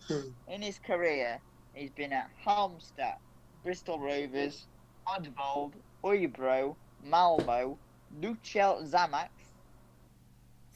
Switzerland. He was Switzerland manager for 3 years. Blimey. Inter Milan, Blackburn Rovers, Inter Milan again. Did he win a Grasshoppers- league? Did he I'll win a tell you in a league minute. with him? Hang on. Grasshoppers, Copenhagen, Udinese. For 2 years, he was the manager of the United Arab Emirates, Viking, Finland, Fulham, Liverpool, West Brom, England under 21s as the caretaker, and then Crystal Palace. Blimey. So, as a manager, he has, are we ready? Won 2 Swedish leagues with Halmstad, the Swedish second tier with Uybro, 5 Swedish leagues with Malmo, and 2 Swedish cups. What's wrong with that? It's just funny. The Swish. What? Swish? The Swiss. Not that funny. What the fuck? The Swiss Super Cup with Luchel Zamax. He was the runner-up in the UEFA Cup final in 1996-97 with Inter Milan. He won the Danish Superliga and the Danish Super Cup with Copenhagen. He was a Europa League runner-up with Fulham. He's won 3 Manager of the Months. One with Blackburn, 2 with Blackburn, and 2 with Fulham. And he also got Manager of the Year in 2010. With Fulham. So, yeah. So, that is 7 Swedish titles, 2 Swedish Cups, and the Swedish second tier, as well as the Danish Super League, the Danish Super Cup, and the Swiss Super Cup. So, in terms of his career and winning, leagues, Very stellar. Very stellar. It's not easy. yeah. Listen to him laughing as well, like Motley the dog. Especially when you go to a foreign country and start off there. There can't be many English managers that start in a foreign country. I didn't realise as well that his CV was that good. Like, that's pretty decent. And what year did he start? 1980. 1976. Wow. Good on him. Done I well. think Roy gets a lot of credit in the game from different managers. So he actually, hang on, here's one for you. Sorry, in his first season as a manager, he won the Swedish league. How good is that? I think that's class. Yeah, he's a very good manager. Sorry, just quickly. In every season he was at Malmo, he won the league. Wow. You're right there, What are you laughing at? Oh, it's just funny to think. What? That he's actually a good manager? Yeah, kind of. That's it. Oh, you're a tight arse, you are. Well, Yep. let me tell you, the managers that go abroad now and players have all said that, particularly the managers and ex-managers have all said that Roy Hodgson is the one that gave them the confidence to go abroad and to start their careers abroad, some of them. Graham Potter said his biggest influence was Roy Hodgson going abroad. Yeah, I can imagine that as well. Ooh. Because, well, it wasn't very much done at the time going abroad. No, it was a different world when Roy started. Starting his career abroad. Very brave. Right, are we ready to move on, lads? Yeah, after you've just been pants, yeah, we are. Who did Palace play in that game, sorry? Villa. Right. Villa. Oh, yeah, and the goals. Oh. I don't know if you saw the goals, but there were some good goals in that game. Yeah. Benteke's header was great. And Zaha scored. Very Benteke-like. I like that we're seeing Benteke back to his best. Yeah, rose like a salmon. Yeah. I think there's not enough players like Benteke, that's why I don't think he will stay in the Premier League, but I think he should. Are we ready to move on, lads? Fucking hell, Will, calm down. He's still playing for Palace, which might mean he wants to stay and get a new contract, doesn't it? I'd stay if I was him. Yeah, unless he wants a change of scenery, which you can understand. Palace better get the contract situation sorted out. What a mess. It is a bit of a mess, I'll give you that. I know, but Flaming Heck, have you ever got anything positive to say? How would you sum up Roy's career? Well, having known that. Probably shite, because he thinks that any league that isn't the English league is a farmers' league. Well, no, I mean, obviously the Spanish league is good, and the German league, and the Italian league. Yeah, okay. Is that it? What do you think of Roy Hodgson's career? Well, it's it's good. Yeah, it's good. That was about as unconvincing as it gets, wasn't it? No, we'll move on then. Yep. Right. So, the next game, Tottenham Hotspur 2, Wolverhampton Wanderers 0, Kane and Højbjerg, and if that wasn't enough, Højbjerg also assisted Kane's goal as well to make it Tottenham Hotspur 2. What a player Højbjerg is. 0. I know I didn't see it as much as Southampton, but it's proven. Well, but I read that if Spurs get. Spurs paid what? I don't know whether it was double what they paid for him or is the amount that they paid for him, which was 30 million. They'd look at selling Højbjerg, which I think is mad because I think he's a really key component in the way that they play. Yeah, he is. He breaks up attacks and he does all the dirty work. So why do they want to sell him? It doesn't show much confidence in a player if you've sold him and if you've bought him and he's played well, but yet you're willing to listen to offers for him. You alright, mate? Why are you laughing? It sounds like he's choking. Alright, mate? Okay? Yeah. Sorry. Sorry, everyone. Oh, you dickhead. Yeah, just choked. Oh, you're a funny fucker, you are. I'm fine. Carry on. Okay. Apologies. So where was we? Højbjerg. Oh yeah, I wouldn't be selling him. I think it'd be mad to sell him. He's one of those players that does all the dirty work.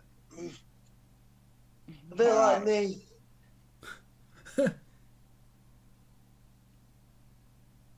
Yeah, I mean, who said it might just be paper reports? I think I saw it on Sky Sport. Why would they sell him? That must be Daniel Levy. I've got respect for Levy, but you can tell that he's a businessman.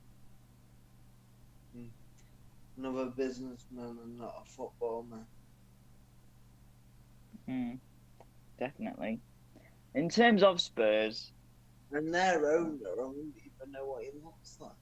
In terms of Spurs, they've been quite all over. They've been a bit weird under Mason, haven't they? I think. For me, you can tell that he probably isn't ready for the top league as a manager because he is very inconsistent tactically. And I agree. And it's no disrespect. No, he's towards him. done well. He's done well in some ways because he's had to handle a lot since he's been the manager. Like the Super League, Harry Kane, talk of Harry Kane leaving, and he's only 29. Like, it's a lot. Well, and I think that this is probably the best time to put the Harry Kane talk to bed. We know he's going to go. Do we don't know he's we do know he's going to go. We don't know. No. Yeah, but he's turned around and said he wants to leave. And I've also seen, he said the other day, or I've seen it today, it was on Sky Sports, where he said, I never said I wanted to stay at Tottenham for my entire career. If they didn't fulfill his ambition, yeah. I think if he stays, Daniel Levy's got to make some big promises, and I don't think Spurs can deliver. No, and he is under contract though, and he wants it all sorted by the Euros, and that's not going to happen. If he goes anywhere, he's going City. I think would be a good club for him. Yeah. Yeah, but I don't know. I think he wants to stay in England, doesn't he? Oh, he does, yeah. What club did you say, Will? Well, I think PSG because, you know... He said PSG. Yeah, but then they'd have too many strikers. Yeah, what would they do with Mbappe and what would they do with Moise Kean? Because he's meant to be staying. Oh, well, Moise Kean will probably be on the bench. I'm surprised Everton don't want him back out. I'm about to say, if I was Everton after the season that Keane has had, I'd have him as backup or even strike partner to Calvert-Lewin. Exactly. I don't think Everton will let him go. You know. I dropped Di Maria to the bench and I've Kane, Mbappe and Neymar. Yeah, you could do that, I suppose. Yeah, but also you can't. I don't think Di Maria is very droppable. You could do it, but Di Maria for me isn't very droppable, just You because. can't. Like, I don't know how you can have Kane, Mbappe, and Neymar in the same team. I think it's two. I'm not sure it'd work, but I see your point. They And can of course certainly I don't- afford- Pochettino's there and I think he Does- would yeah, start there, and they can definitely. afford. Oh yeah, but it's who you leave out. They'd all start, but it's difficult because not many clubs can afford Harry Kane. yeah, I don't think Harry Kane will want to go to PSG. I think if he goes anywhere in Europe, for me, wouldn't go to Bayern Munich because of Lewandowski. Couldn't go to Dortmund because of Haaland. Also, Dortmund probably couldn't afford him. Bayern Wouldn't go Munich to- probably could. Wouldn't go Bayern to Munich- Real Madrid and Barcelona because they can't afford him because they've got financial issues. Yeah, and also if Messi does go at the end of the year, it's not like they're gonna get the money they want for Messi because No. he's gonna go. So if he was gonna go anywhere, maybe Juventus, Yep. Inter Milan if they have the money. Mind you, Spend it's a 75 bit mil. uncertain, isn't it, Juventus? I mean, if Pirlo will still be there or not. Yeah, but imagine that. Ronaldo and Kane up top. Oh, that Does sound good. Sexy. That I sounds think sexy. like you said, I think that Barcelona had some, they've definitely struggled this season, and they've also struggled money wise, which is why I think So Koeman's have done a So good Real job. Madrid. So Have Real you heard Madrid. him? Have you heard him speaking about the disrespect by the board to him, Koeman? Yeah, but I think when he came in, I think he's only ever been viewed as a stopgap, which for me is a little bit unfair because Ronald Koeman, as we know as English supporters, Ronald Koeman is a very good manager. Yes. Who's the Dutch manager now? Because Ronald Koeman was the Netherlands manager for a while. Is it Van Gaal? It was Koeman, wasn't it? Yeah, I think it might still be Koeman. Is he both? I'm gonna look. Hang on. I'll look. Are we ready Well, to they move like- on, lads? Oh, Will. So the manager is Frank de Boer. Him. Frank How de can you not Boer. like him? Oh, I didn't like him at all. I couldn't Yeah, wait no, for he him to get did. sacked at Palace. I was so He was happy. only there for 72 days. What's wrong Good. with you? It just, he seemed horrible. I He did. agree with Will. I agree with Will on this point. He's not. I'm not being great. alright. Okay. He was alright. slagging the players off straight away. Yeah, but okay. Let me Yeah. say this right. As a manager, and this is as a manager, this is what they go on as hirers or whatever. As a manager, runner-up of the World Cup 2010 as assistant, 4 Eredivisie in a row with Ajax and a Johan Cruyff Shield, 2 American Cups in the MLS, twice Player of the Year, and whatever the Renus Michel's award is. That's the coach of the Dutch football coach of the year. So in terms of, in terms of career-wise, he's probably got the CV to back it up. I do think he got a bit of a hard press at Palace. I wasn't that No, he impressed, did. but He did. They didn't give him a chance, did they? No, I agree. I think like There Frank de must have been Boer. problems. There must have been problems behind the scenes, though. Carry on. Frank de Boer to Ajax, I'm not being funny, and no Frank de Boer to Palace, and I'm not being funny to Palace, and no disrespect, but Frank de Boer to Palace is a massive move. So something like when you see a big manager go to a smaller club like that, it's either gonna go so well like Leeds and Bielsa, or it's gonna be Brendan awful Rodgers is nice. like Frank de Boer and Palace. Well, yeah, or Why- it's going to be like a, Why do you think it was like a awful? Scolari to Chelsea? Do we know why? Do we know why they sacked him so early? It can't have just been the result. It must have been. There has to be some stuff going on, obviously, but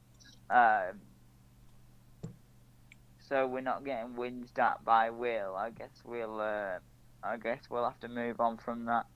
Yeah, so I just want to, speed it on if that's okay. Oh, in fact, sorry, I know.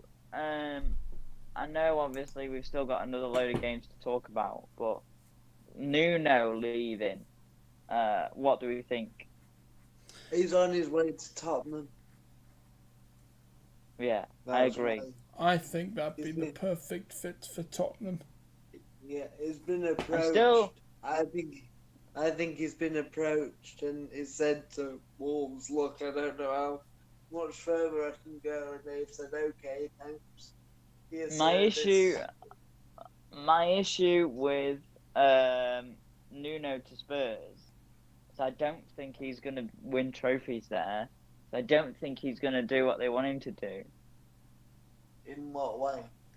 Because I think if Spurs lose Kane, they could either, from losing Kane, they could lose Son, or there's two things for me. If Kane goes, Son will leave, Why? or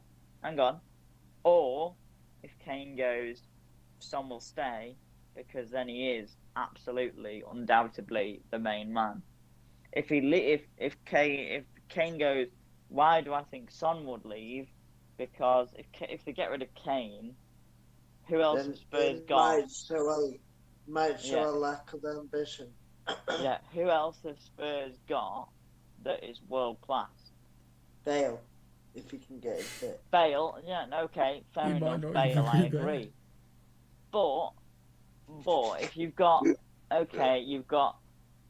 so let's look at Spurs' team now. Lloris, world class goalkeeper. Yep. Um, I could see him Then you've moving got- on, actually. then you've got your back four, Alderweireld, that used to be world class, but I don't think he's had. He's a bit You know, past it now. They're still okay, but you can tell that he's losing his pace. I Eric think Dyer's not world class. He's good, but he's not world If class. Eric Dyer goes to the World Cup, I don't know what's going on, because I don't think he's that good at all. No. Used to be Reguilon's but Reguilon's not world class, not ready for the Premier League, or not ready for top four hunting. Aurier's not really on right back. Yeah, he needs to go. Davinson Sanchez is too inconsistent. Yeah. Højbjerg is Whoa. on the cusp. Whoa. On the cusp, I think. Oh, great player. You'd keep him in Yeah. your side because his defensive midfielder. Ian, He's got stay. the potential. He's got the potential to be world class. And Yeah. Ndombele as well, I'd put up there as somebody that's nearly good enough Yeah, to stay. Dele Alli can be world class. We've seen glimpses I of it keep since. him.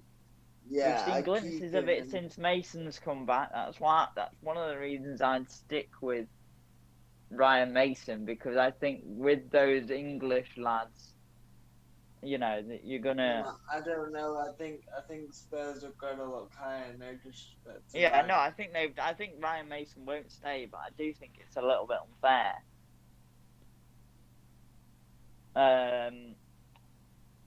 That's why I couldn't think who Spurs' right back is. It's Tanganga at the minute, isn't it? Good young player, but I'd probably keep him, but he'd probably be a backup.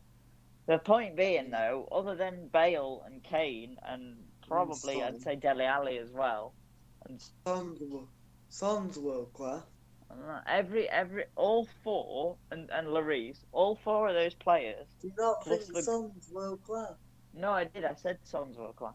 Alright. All four of those players plus Lloris. So Lloris. And possibly Højbjerg. Yeah, I think Højbjerg needs another season performing that well before I'd say he's world class. I agree with that. Keep him. Yeah, 100% I'd keep him. And he'd be one of the first names on the team sheet. So we're saying Lloris, Ali, Son, Kane, Bale were world class. They're all Bale's forward players. Yeah. Bale's only on a Lloris. 18-month contract. Ali, if he gets another manager. I thought he's at the end. I thought he goes back at the end of the season. No, Yes. I thought he was on a 2-year loan. No. No.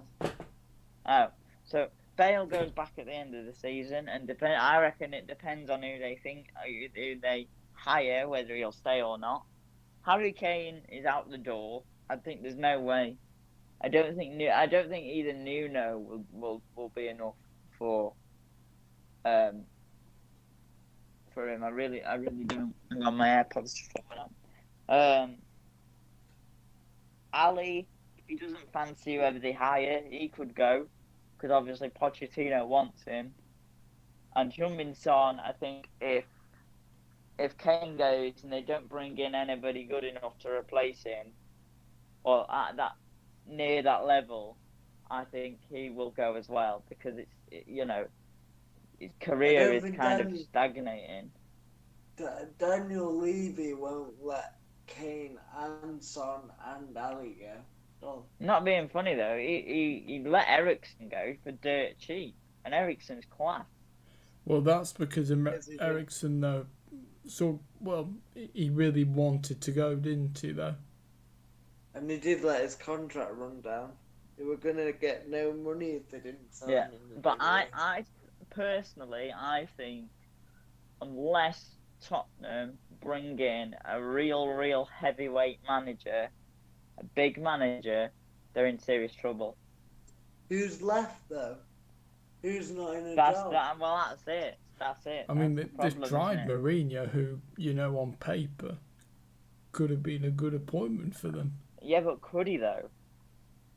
Because I don't know. I think that the last few years, I think somebody like Roma, where he is going to be next season, I think that's the perfect opportunity for him to build his career back up. Yeah. Because, there are the bigger teams in Italy. They're all for it. Now, with Inter winning, you've got AC Milan, you've got Napoli, you've got Juventus, all going for the title in the top 4. He could do a good job there without really doing that much at Roma. Yeah, that's the thing. Spurs have interesting to see, won't it? That's what I don't understand. Spurs have had some great players and some great managers, but still haven't done enough. You look at that team. You could have said that though about the side that Harry Redknapp had with Modric, Van der Vaart, Bale, Asuakoto. That was a great team.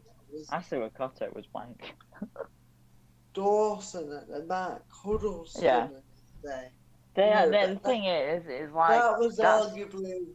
On paper, that was arguably as good a side as this one. Yeah, that's the problem with Spurs, though, isn't it?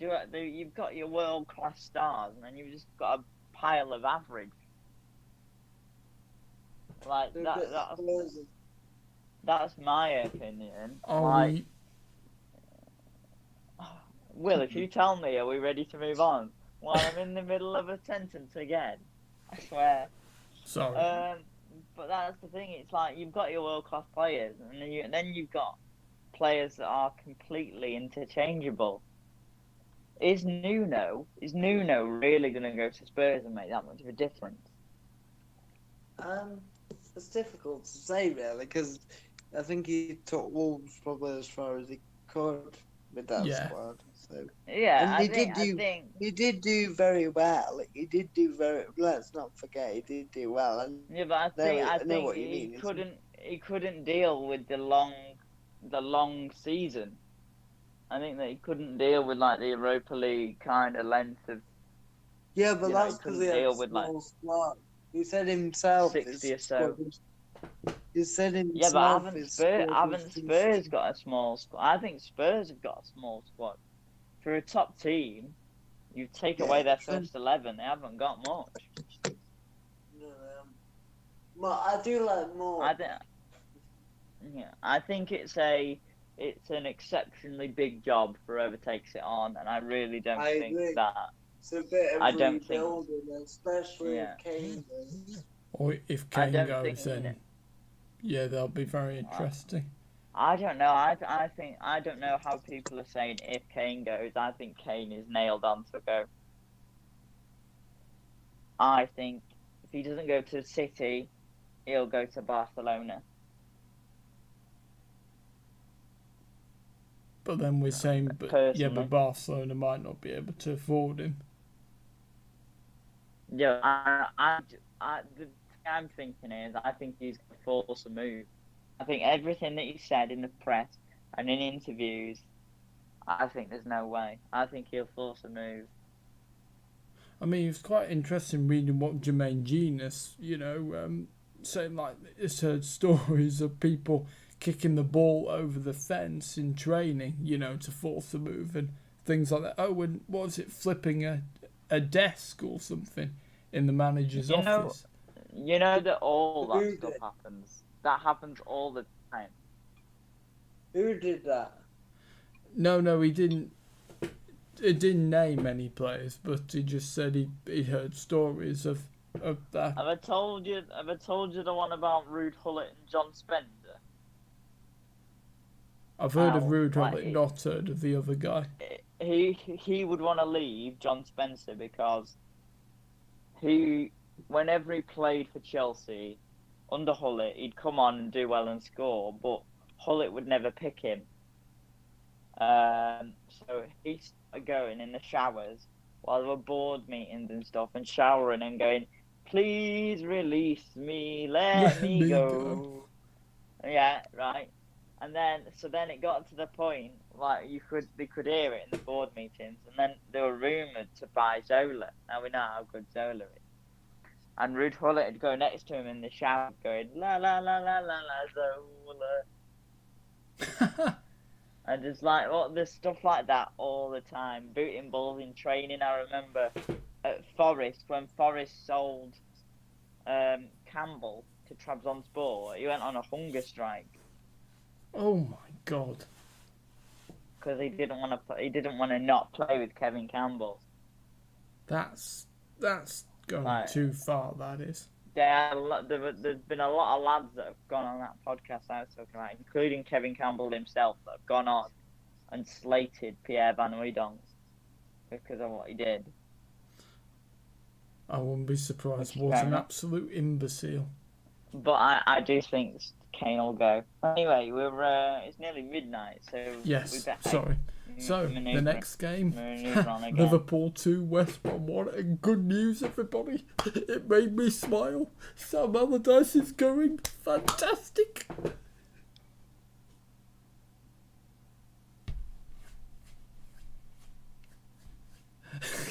Yeah. Well, first thing I want to say is what a header by Alisson. Yes. Great header. I just feel disappointed that could be the goal that deprives Leicester of Champions League football. A great header, but how unlucky. And here's a fact for you lads. On here it says it's the first occasion for Liverpool in which a goalkeeper scored a goal dating back to 1892. It I was was a gonna say, great didn't- header. I was going to say, didn't Grobbelaar score for Liverpool? But he didn't score for Liverpool. He scored for Crewe. So, there you go. A great header. Head. Was it? Oh, absolute bullet. Do you reckon he's practiced that in training? Yeah, absolutely. Doesn't happen by fluke, that. I was, Mark Schwarzer was saying the other day that in training he would practice coming up and heading the ball, but don't practice heading in, volleying, and he'd do What a I like him as goalkeeper a he is, by the pundit. way. What a goalkeeper Sorry? he is, Mark I Schwarzer. like him as a pundit. How about as a goalkeeper? Don't think I ever saw him play. Underrated. Underrated, Mark Schwarzer. Very underrated. Fulham had some good goalkeepers. They had Schwarzer, Van Yeah. der Sar. Van der Sar, let's not forget he was Fulham. Poor That's what I old, just said. poor old, I don't know whether this is exactly right, but we're talking about Mark Crossley earlier on. Number 1 at Forest. Moved to Middlesbrough and was back up to, moved to Middlesbrough and was back up to Schwarzer, and moved to Fulham and was back up to Van der Sar. Oh, unlucky. And I don't know if that's 100% true, but I know he was definitely back up to Schwarzer. If Well, that is it's, true, he's yeah. very unlucky. A great header by Alisson and would have had Leicester in the driving seat if they'd have lost to Chelsea anyway. If they'd have drawn Liverpool, but that winner puts Leicester on the back foot. But Chelsea aren't safe for Champions League football yet either. They might win the final, which will change it. But we'll have to wait and see. Leicester. So yeah, back up outsiders. back up to Van der Sar and Schwarzer at Fulham as well. Okay. There you go. Always the bridesmaid, never the And bride. West Brom played well against Liverpool. They have played some good stuff, which is why I think it's a shame. I couldn't understand. I know it's from a game a bit later on, but Big Sam went mad, didn't he, the other night Why? about the comments from Antonio. From who? Mikel Antonio. What did he Yeah. say? He turned around and said, like, you know what it's going to be like with Big Sam, long ball, big men running down the channels. And he turned around and he said, hey, come on, Big Sam. And he said these disgusting comments by Mikel Antonio saying that we've got big men down the channels and our strikers are 5'7" and 5'9". I'm like, bloody hell, all right, Sam. Get back on the shelf where you belong. Well,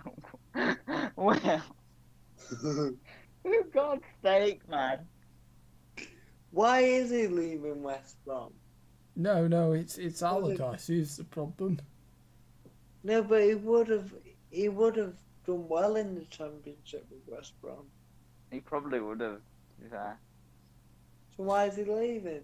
Do we know? With that team as well, they probably would have lost a few. Like Johnston. He probably said would he have gone. couldn't commit because he's not a long-term man.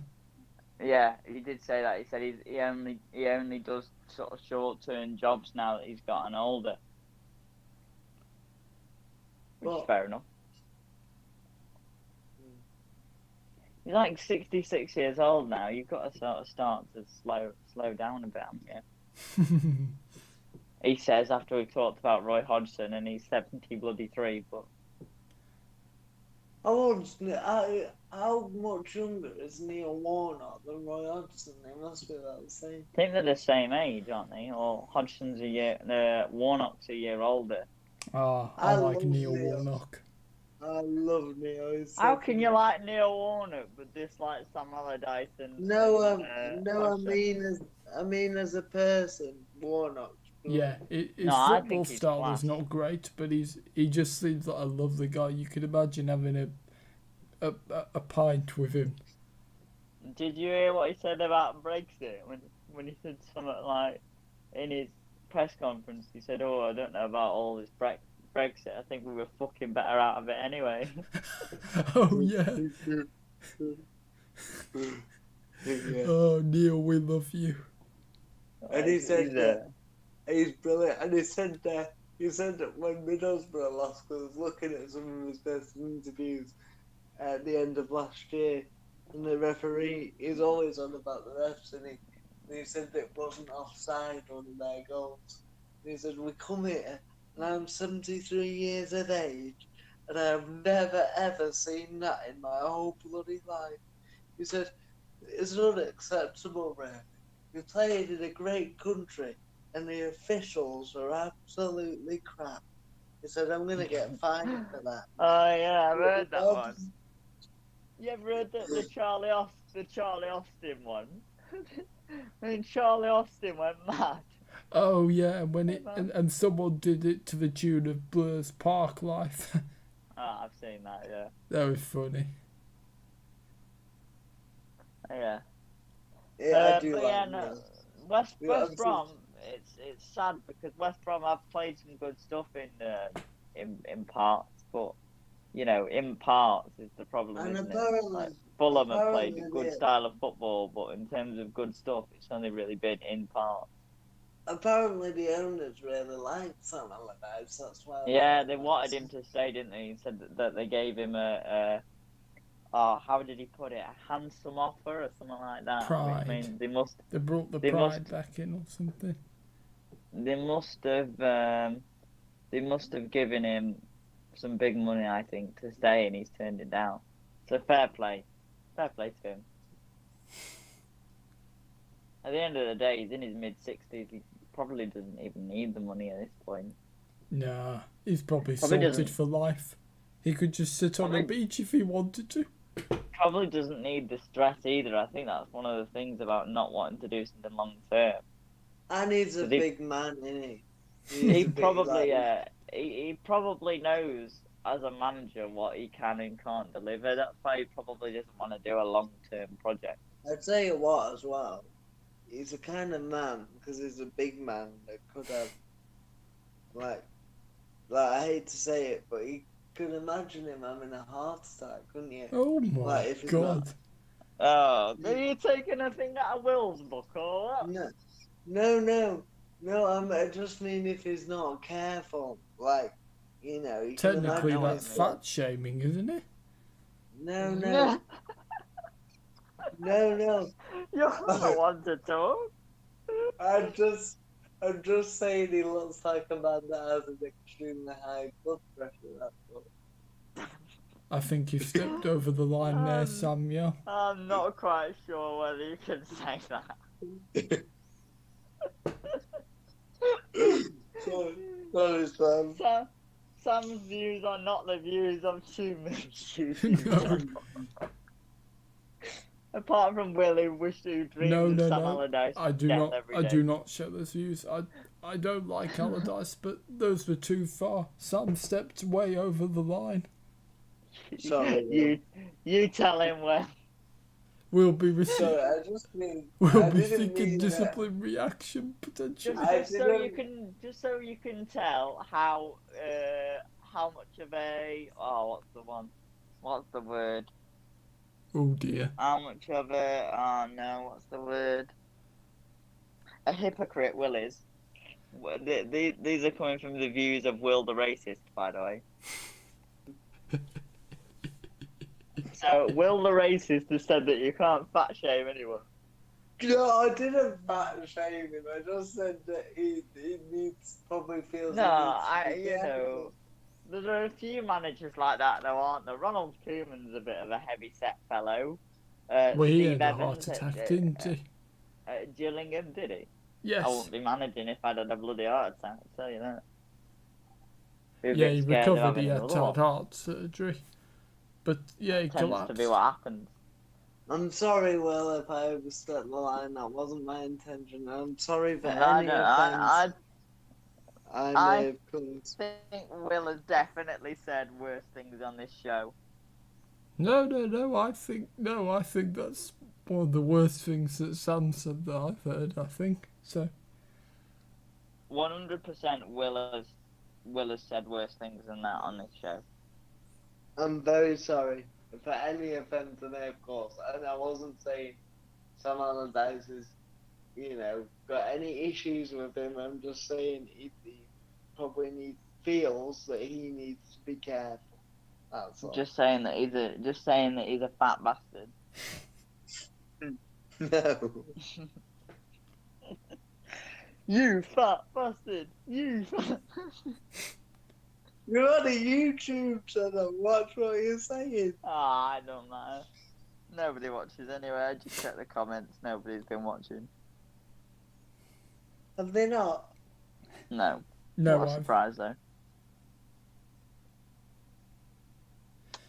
Right. Okay, should we just Everton and Sheffield. skim through the couple of results so we can get to predictions? Well, we're doing a video on Sunday anyway. What's the point in doing a prediction? Well, final weekend, predictions. So. Yeah, okay. Most of it's all sewn up. Most of it doesn't really. No, I like to do predictions. So we'll do predictions. Sorry, Jordan. All right, let's speed through. Everton and Sheffield 1-0. Luke Jefferson scored the goal. Good story for the youngster on his debut. It's not Luke Jefferson. It's Joe Jefferson. It's not Joe, is it? Sorry. His name is Luke. Daniel Jefferson. So neither of us were right. He's the youngest player to score on his first start in the Premier League. Good on him. Okay, let's move along. He's not English, he's American, unfortunately. Everton still in with a chance at the top of Europe, I think. Yeah, they are. It's between West Ham, Tottenham, Everton, and Arsenal. Can Arsenal still get in? Yeah, and Yes. Leeds can as well, mathematically, but they've got to do. No. God's sake, sorry. It's like entering the raffle being Leeds is on. Anyway. Oh, God. Man United versus... Done well to set themselves, in with a slight chance lead, so well done. Go on, sorry. Man United versus Fulham, goals from Cavani and Joe Bryan. We spoke about this one, so we don't need to speak about it. I'm so happy Cavani's staying. What a goal. Yep, fantastic news, isn't There it? was talk that he wanted to go back to his homeland. What, in Uruguay? Yeah. Well, I could understand why, given the pandemic and stuff, that he'd want to be close to his Right, family. hang on. Mister, do you want to speed it up all night and then you won't Sorry. shut up? Right, Carry on. yes. Yeah, come on, Right. let's speak. Southampton versus Leeds. Leeds won 2-0. Goals from Patrick Bamford, who else? And Tyler Roberts. Fuck me. Brighton 3, Man City 2. Great goals game. from Gundogan and Phil Foden, with Cancelo being sent off in the 10th minute. And then goals from Trossard. A fantastic header from Adam. A fantastic header from Adam Webster. I think that's his first for the club. And also a first for the club from Dan Burn, who did fantastically with that goal, I think. What did he do? Head it? I don't know, he was just in a good position and he hit it, and saved Edison, and then he managed to stay on his feet to just curl it in. Chelsea 2, Leicester 1. Rudiger and Jorginho and Iheanacho as well. On to Wednesday. Everton 1-0, Richarlison. Newcastle 1-0, who else but Joe Willock. Spurs 1, Sheffield. Spurs 1, Villa 2. I'm going to try to get it to work, but it won't. Bear with me. As we've established, the internet in my house is crap. goal I for know. Spurs was scored by Bergwijn, Bergwijn. and goals And then for there's Villa were a Reguilon own goal, and then it was a Watkins. spectacular own goal. What a finish. Did you see it?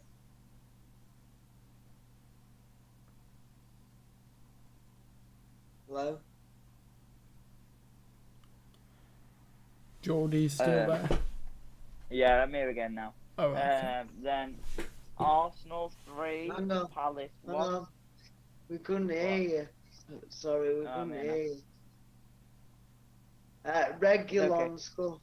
Regulon scored a spectacular own goal.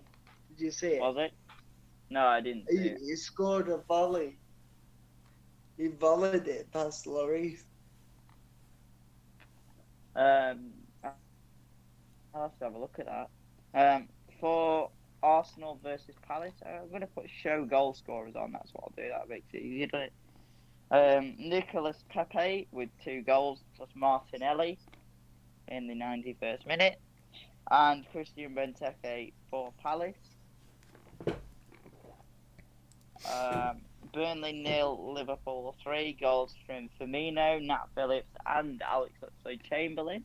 Congratulations on the baby on the way, by the way, Alex, and Perry Edwards of Littleman. That's just a little thing. And also, West Brom 1, West Ham 3, goals from Mateus Pereira for West Brom, and then Souček, Ogbonna, and Antonio. Right, so, predictions. Okay. All these games kick off at 4 o'clock, as it is the last game of the season. We're going to start. Do you know why that is? No, I actually don't. It's so nothing gets fixed on the last day. Oh, really? You know, because like teams, like say some teams kicked off and a team only needed a draw to get, like in the Champions League, say, after a team had played, but it's so that they all play at the same time, so there's no advantage or no mindset change. All right, didn't know that. Yeah. Right, okay. So, all these kick off at 4 o'clock, like I said, starting with Arsenal versus Brighton. 2-0 Arsenal. I'm going to go with... Yeah, 2-0 Arsenal. Okay. Villa and Hello. Chelsea. Oh, I haven't given my prediction, sorry. I'm going to go for... I'll go for 3-1 to Arsenal. Okay. Okay, Aston Villa versus Chelsea. Now, I want Leicester to make the Champions League, but when I said Leicester, Chelsea would win the cup, I wanted Leicester to win, so if that makes sense, so reverse psychology. So I'm going to go Chelsea 2, Villa 0, but I hope Villa... I like your logic. Or Liverpool lose. Either one. As long as Leicester make it, I don't care. Yeah. Will? I'm going to go Chelsea 2-0, yeah. Yeah, I'm going to go for... You know what? No, I'm not sure. I'm going to say a 1-0 victory for Chelsea. Okay. Fulham versus Newcastle. 2-0 Newcastle. 2-1 Newcastle. I'm going to go a 1-1 draw. Okay. Okay, Leeds versus West Brom. 0-0. I'm gonna go 1-0 Leeds, yeah. Do you know what? I'm going to go for a mad result. I'm going to say 3-1 West Brom. Fair enough. Pressure's off. I think they've got nothing to lose. No, neither of Leeds, really. No. You're right. Well, it could still mathematically go for Europe, but like I Well, said, it's but it's it's so a, remote. It's so remote. yeah. Here's the big one: Leicester versus Tottenham. Reverse psychology again. 2-1 Tottenham. 2-1 Leicester. I think it's got a Leicester win written all over it. I'm gonna go for Leicester 1-0. Harry Kane maybe in his final game might be inspired. Leicester have got more than Spurs. Yeah. No, I Leicester have got agree. more than. That's what wins it for me. But, Leicester. but if Spurs turn it on, then they could. Yeah, but Leicester have got heart. Leicester have got skill. Spurs have got shit all. Other than Harry Kane. Right. So. They got Harry Kane and Heung-min Son, but even Heung-min Son doesn't really turn up that much anymore. Son's a great player. Oh, he is, but I think in terms of his high standards, I think he's been poor. Yeah, but the Second half of the season. The side's been poor. You know, Spurs' side is poor. You just said they should be doing better. They should, that's what I'm saying, but their side always plays poor. They didn't under Pochettino. Yeah, but that's because they had a manager that was worth his salt, whereas Mourinho's past it and Ryan Mason isn't ready. So I'm not saying that he shouldn't get the job, Ryan Mason, because I don't think Arteta's ready, but I'd like him to keep the job. Oh, excuse me. Anyway, moving on. Liverpool versus Palace. Oh, hang on, nobody did any thingies, did he? Yeah, he did. He said 2-1 Leicester. Yep. No, that's what I said. No, I said 2-1 No, that's what Will said as too. Oh, I said 2-1 Tottenham. I'm sorry. What did you say, George? I said 1-0 Leicester. Liverpool versus Palace. Reverse psychology again. 3-0 boy. Liverpool. Stop it with your sodding reverse psychology. No, because I want Leicester to make it. I think it would be a crime. This is like deep stuff, this is. Oh, it's boring. You've got to go with your gut. Don't do that, you know. No, because when I always back against the team I want to win or make it, I always end up. They always end up not doing it. Right. Go on then, Will. What are you saying? I'm going to go 2-0 Liverpool. Yeah. Oh, no. Yeah, I'm gonna actually upset the apple cart a bit here. I'm gonna go 2-1 Palace because Liverpool don't really do too well at Palace. And then Leicester to make the Champions League. Oh, George. I think Leicester just. Thanks. You're a fucking weirdo. I forgot we're alive. Sorry, everyone. Oh, excuse me.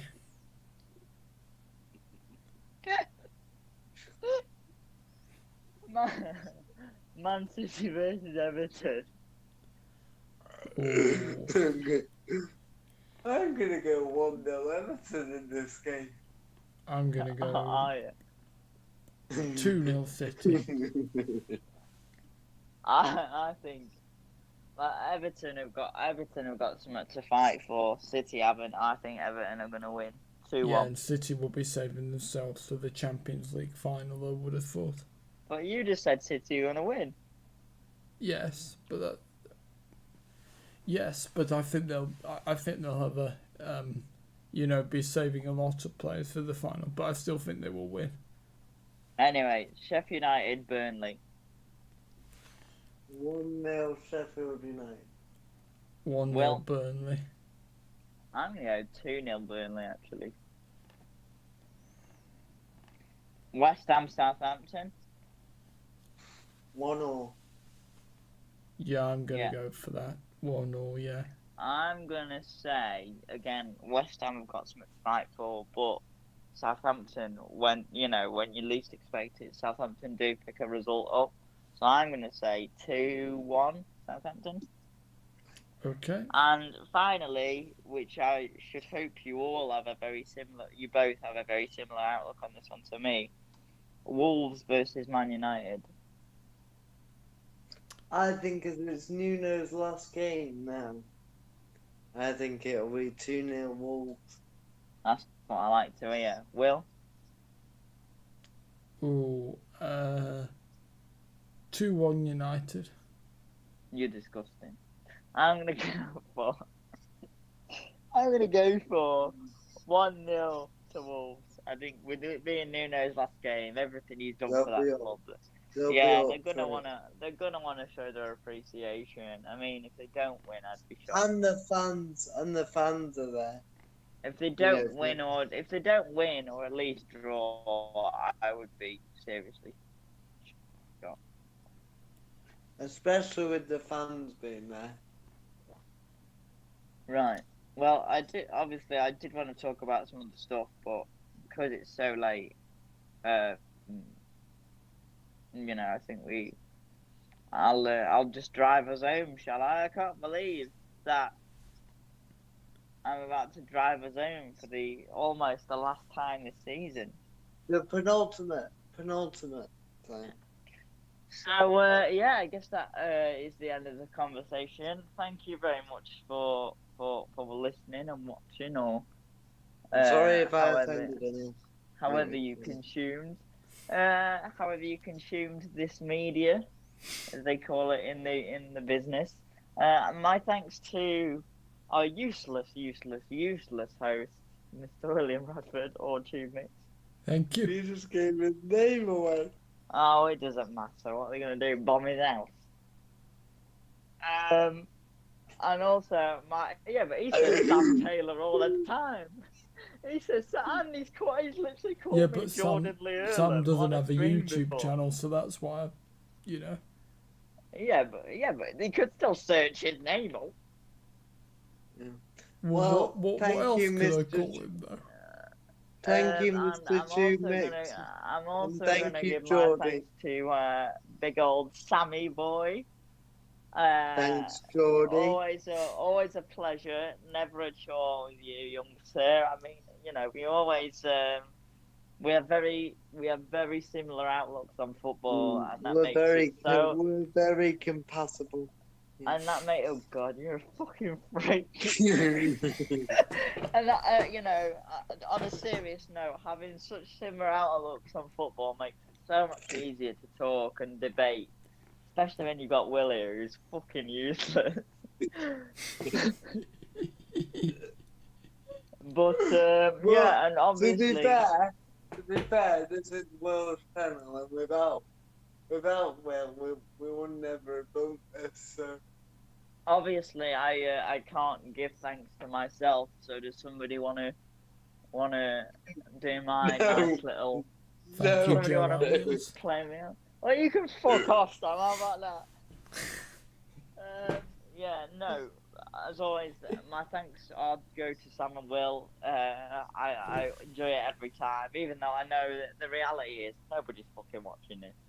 But but like I said, it's just the fact that we get to have a laugh and chat football like we do.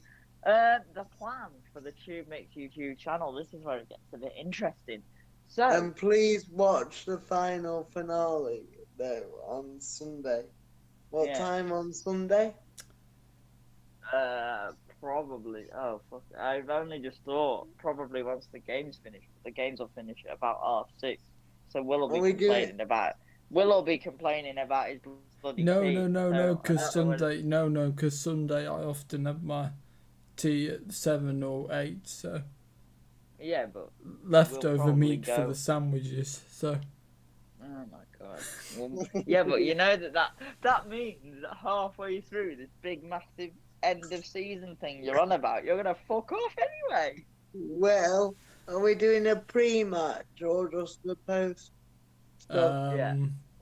As it's the last. I think. Yeah, because there are games on it. Depends. It's up to you. I think we'd be able to do a pre-match. Yeah, definitely. Flaming it. Well, we better add, considering you're gonna leave halfway through the post match, eh? No. I will be able to do the post match because if we do, it'd be, Yeah. Yeah, but we're not gonna get through every game when all the teams are playing in 1 hour. Well, We've we sat can here just doing go this. team We've by sat here team, you know, doing how they've done overall yeah, this but season. we've sat here doing this for about 3 hours, and we didn't talk about half the stuff we wanted to talk about. Well, yeah, but we'll have more time on Sunday. Will, you're bullshitting me. You're you're bullshitting me. I know that you're gonna leave halfway through. I know it's fine. We'll sort it. But yeah, so it's the big end of season pre and post match plus season roundup with the Fantastic Four, which is myself, Mr. Will, Mr. TubeMix. I nearly called him his full name again, Mr. TubeMix.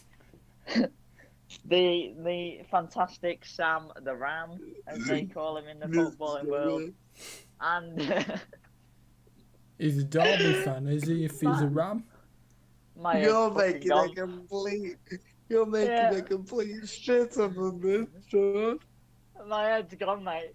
It's Will and his bullshit. I mean, it's rotting my brain. And also Mr. Ben Carney himself, because Will hasn't given me something else to call him. So I guess we'll have to go full name on him, which we can go full name on everybody but Will, apparently. So that's fine. Not saying anything. But yeah, the Fantastic Four are back. The original four are back. Alex. No. All Alex is unavailable. No, the you just three can't say that. musketeers, the three musketeers and Will. That's The what it was Three a Musketeers two. and Will. That's a good one. The Three Musketeers and Will. Oh, ouch. Alex was asked whether he could whether he was free to return. However, he was unavailable, which is okay. I'm sure there will be other times. Considering, if you haven't heard the news, Football Central, the football show, the thing we all love, is returning next season. We've managed to coax it out of him after months and months. But the It's all format thanks is to Ben changed. Carney. He deserves the credit. Hey, you can foot right off. No, but it was him who came. You're It trying was to him. tell me. No, hang on. Yeah, fair enough. It was his idea. But if you're trying to tell me that every single one of us, even Ash and Al as well, were all saying, why don't you just try and find a way to carry the football show on? But yes, but Will is right. It was Ben's idea, and we are very grateful. Because to be honest, none of us had thought of that. So yeah, the football show is returning. It will be more like a traditional kind of Premiership years kind of format where we just go through one each month, talk about the month of games and standout performances and people, and we go from there. I don't know about you, Sam, because we've not really got much of a chance to talk about it. But I'm very excited about this. Obviously, we are of the age that we are, and lots of things changes at this point in life. So for me, once a month is actually a lot more accessible because I can pre-plan. For yourself, you've got some very interesting adventures coming up. So I don't know whether you want to share or not, but I am off to uni to do level a BA honours at degree in September, but I will be here in some capacity, even if it is from my digs. So yes. If it is from you, where? Digs. I've not a clue what that is. Yeah, Your it'll be holes, from his halls. Oh. I hope your internet will be better than your internet is now there. Oh, my let's pray internet to the now is gods. fine. But yeah, so the 1 month format allows. Was he about to say how good his internet? Yeah, the 1 month format allows for all of us, hopefully, every single time we do it, to be available because we can pre-plan and sort of pre-book. Yep. So Sam can find time in his busy schedule. I can see if I'm in work or not, and if I'm not, I could potentially book the day off and find something to do for the day. Will can see what he's doing, and Ben, I think, as well, will be very busy, but I'm sure if we pre-book it, he can be available as well. So I'm very excited for the month-to-month I'm excited format. as well. Can't wait. I'm quite sad that the weekly kind of football chat's gonna go away. But maybe. I don't think the viewers are. Yeah, there aren't any viewers. Um, from on Sunday, I imagine we'll go over his plans for the channel over the summer, and during the time where we aren't doing monthly reviews of the Premier League. Do you maybe want to give a little bit of a taste of what that's going to be, Will? Or? Yeah, well, there's obviously some good stuff coming out. Like album reviews. I'm really looking forward to doing that. Probably some film reviews, maybe some soundtrack reviews. Yeah, lots of good stuff coming. And also, if there should be a new series of Doctor Who starting in the autumn. So, yeah, fantastic. Yep. So lots of interesting stuff going on, as we said. Very exciting. Thank you very much for hang on a minute.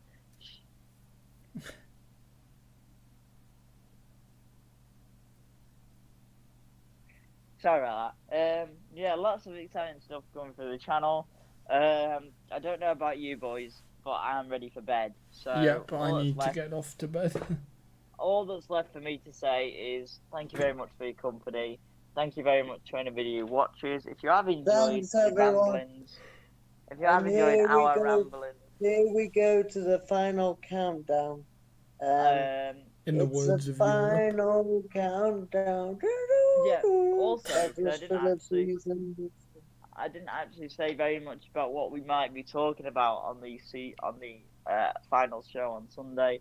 I think we want to talk about just how well overall the teams, yeah, how well every team has done, as well as I really want us, because I don't think, to be honest, we're all going to be pretty busy over the next couple of weeks, whether it's seeing each other or doing other stuff, depending on what happens. That we're going to get to do like a Euros preview show. I don't know whether you're up for anything like that. But I would definitely be up for that if everyone was available. Yeah, definitely. But with the England squad being announced on Monday, I thought that Sunday might be a good chance for us to maybe decide on a TubeMix 26-man squad. Yeah, I like the idea. And that's a good idea, and I'd just like to say as well, I'm sure the lads won't mind, as it's such a special show, if viewers have any suggestions about what you'd like us to talk about, or get involved before the next show, so we have some of your ideas, then please write a comment and let us know. We would absolutely. That's the last thing. Because it's a bit of a special show, this one, with it being our last. That's the last thing really that we need to say, which is if you have enjoyed, don't forget to like, comment, share, and subscribe to the TubeMix YouTube channel. Interestingly, we are pretty much. If you think we're shit, tell us we're shit. Tell us we're shit. Tell us why. Leave constructive criticism. We are, Will, by the way, I don't know if you've noticed, we are pretty much at the point we were up to when we got quite a big influx of subscribers. And then, obviously, quite a few unsubscribed, and we were back under 50 subscribers. And now we're pretty much back to where we were when we were at the height of Football Central. So that's something to be Let's keep the ball rolling, boys and girls.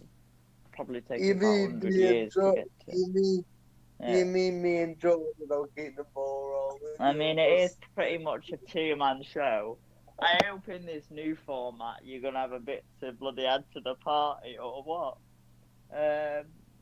But yeah, no, all I've got to say is everything I've already said. Plus, now, officially, as I said last time, I I am now officially COVID vaccinated fully. Obviously, it's got to take the 2 weeks to kick in, but you now have 3 fully vaccinated hosts.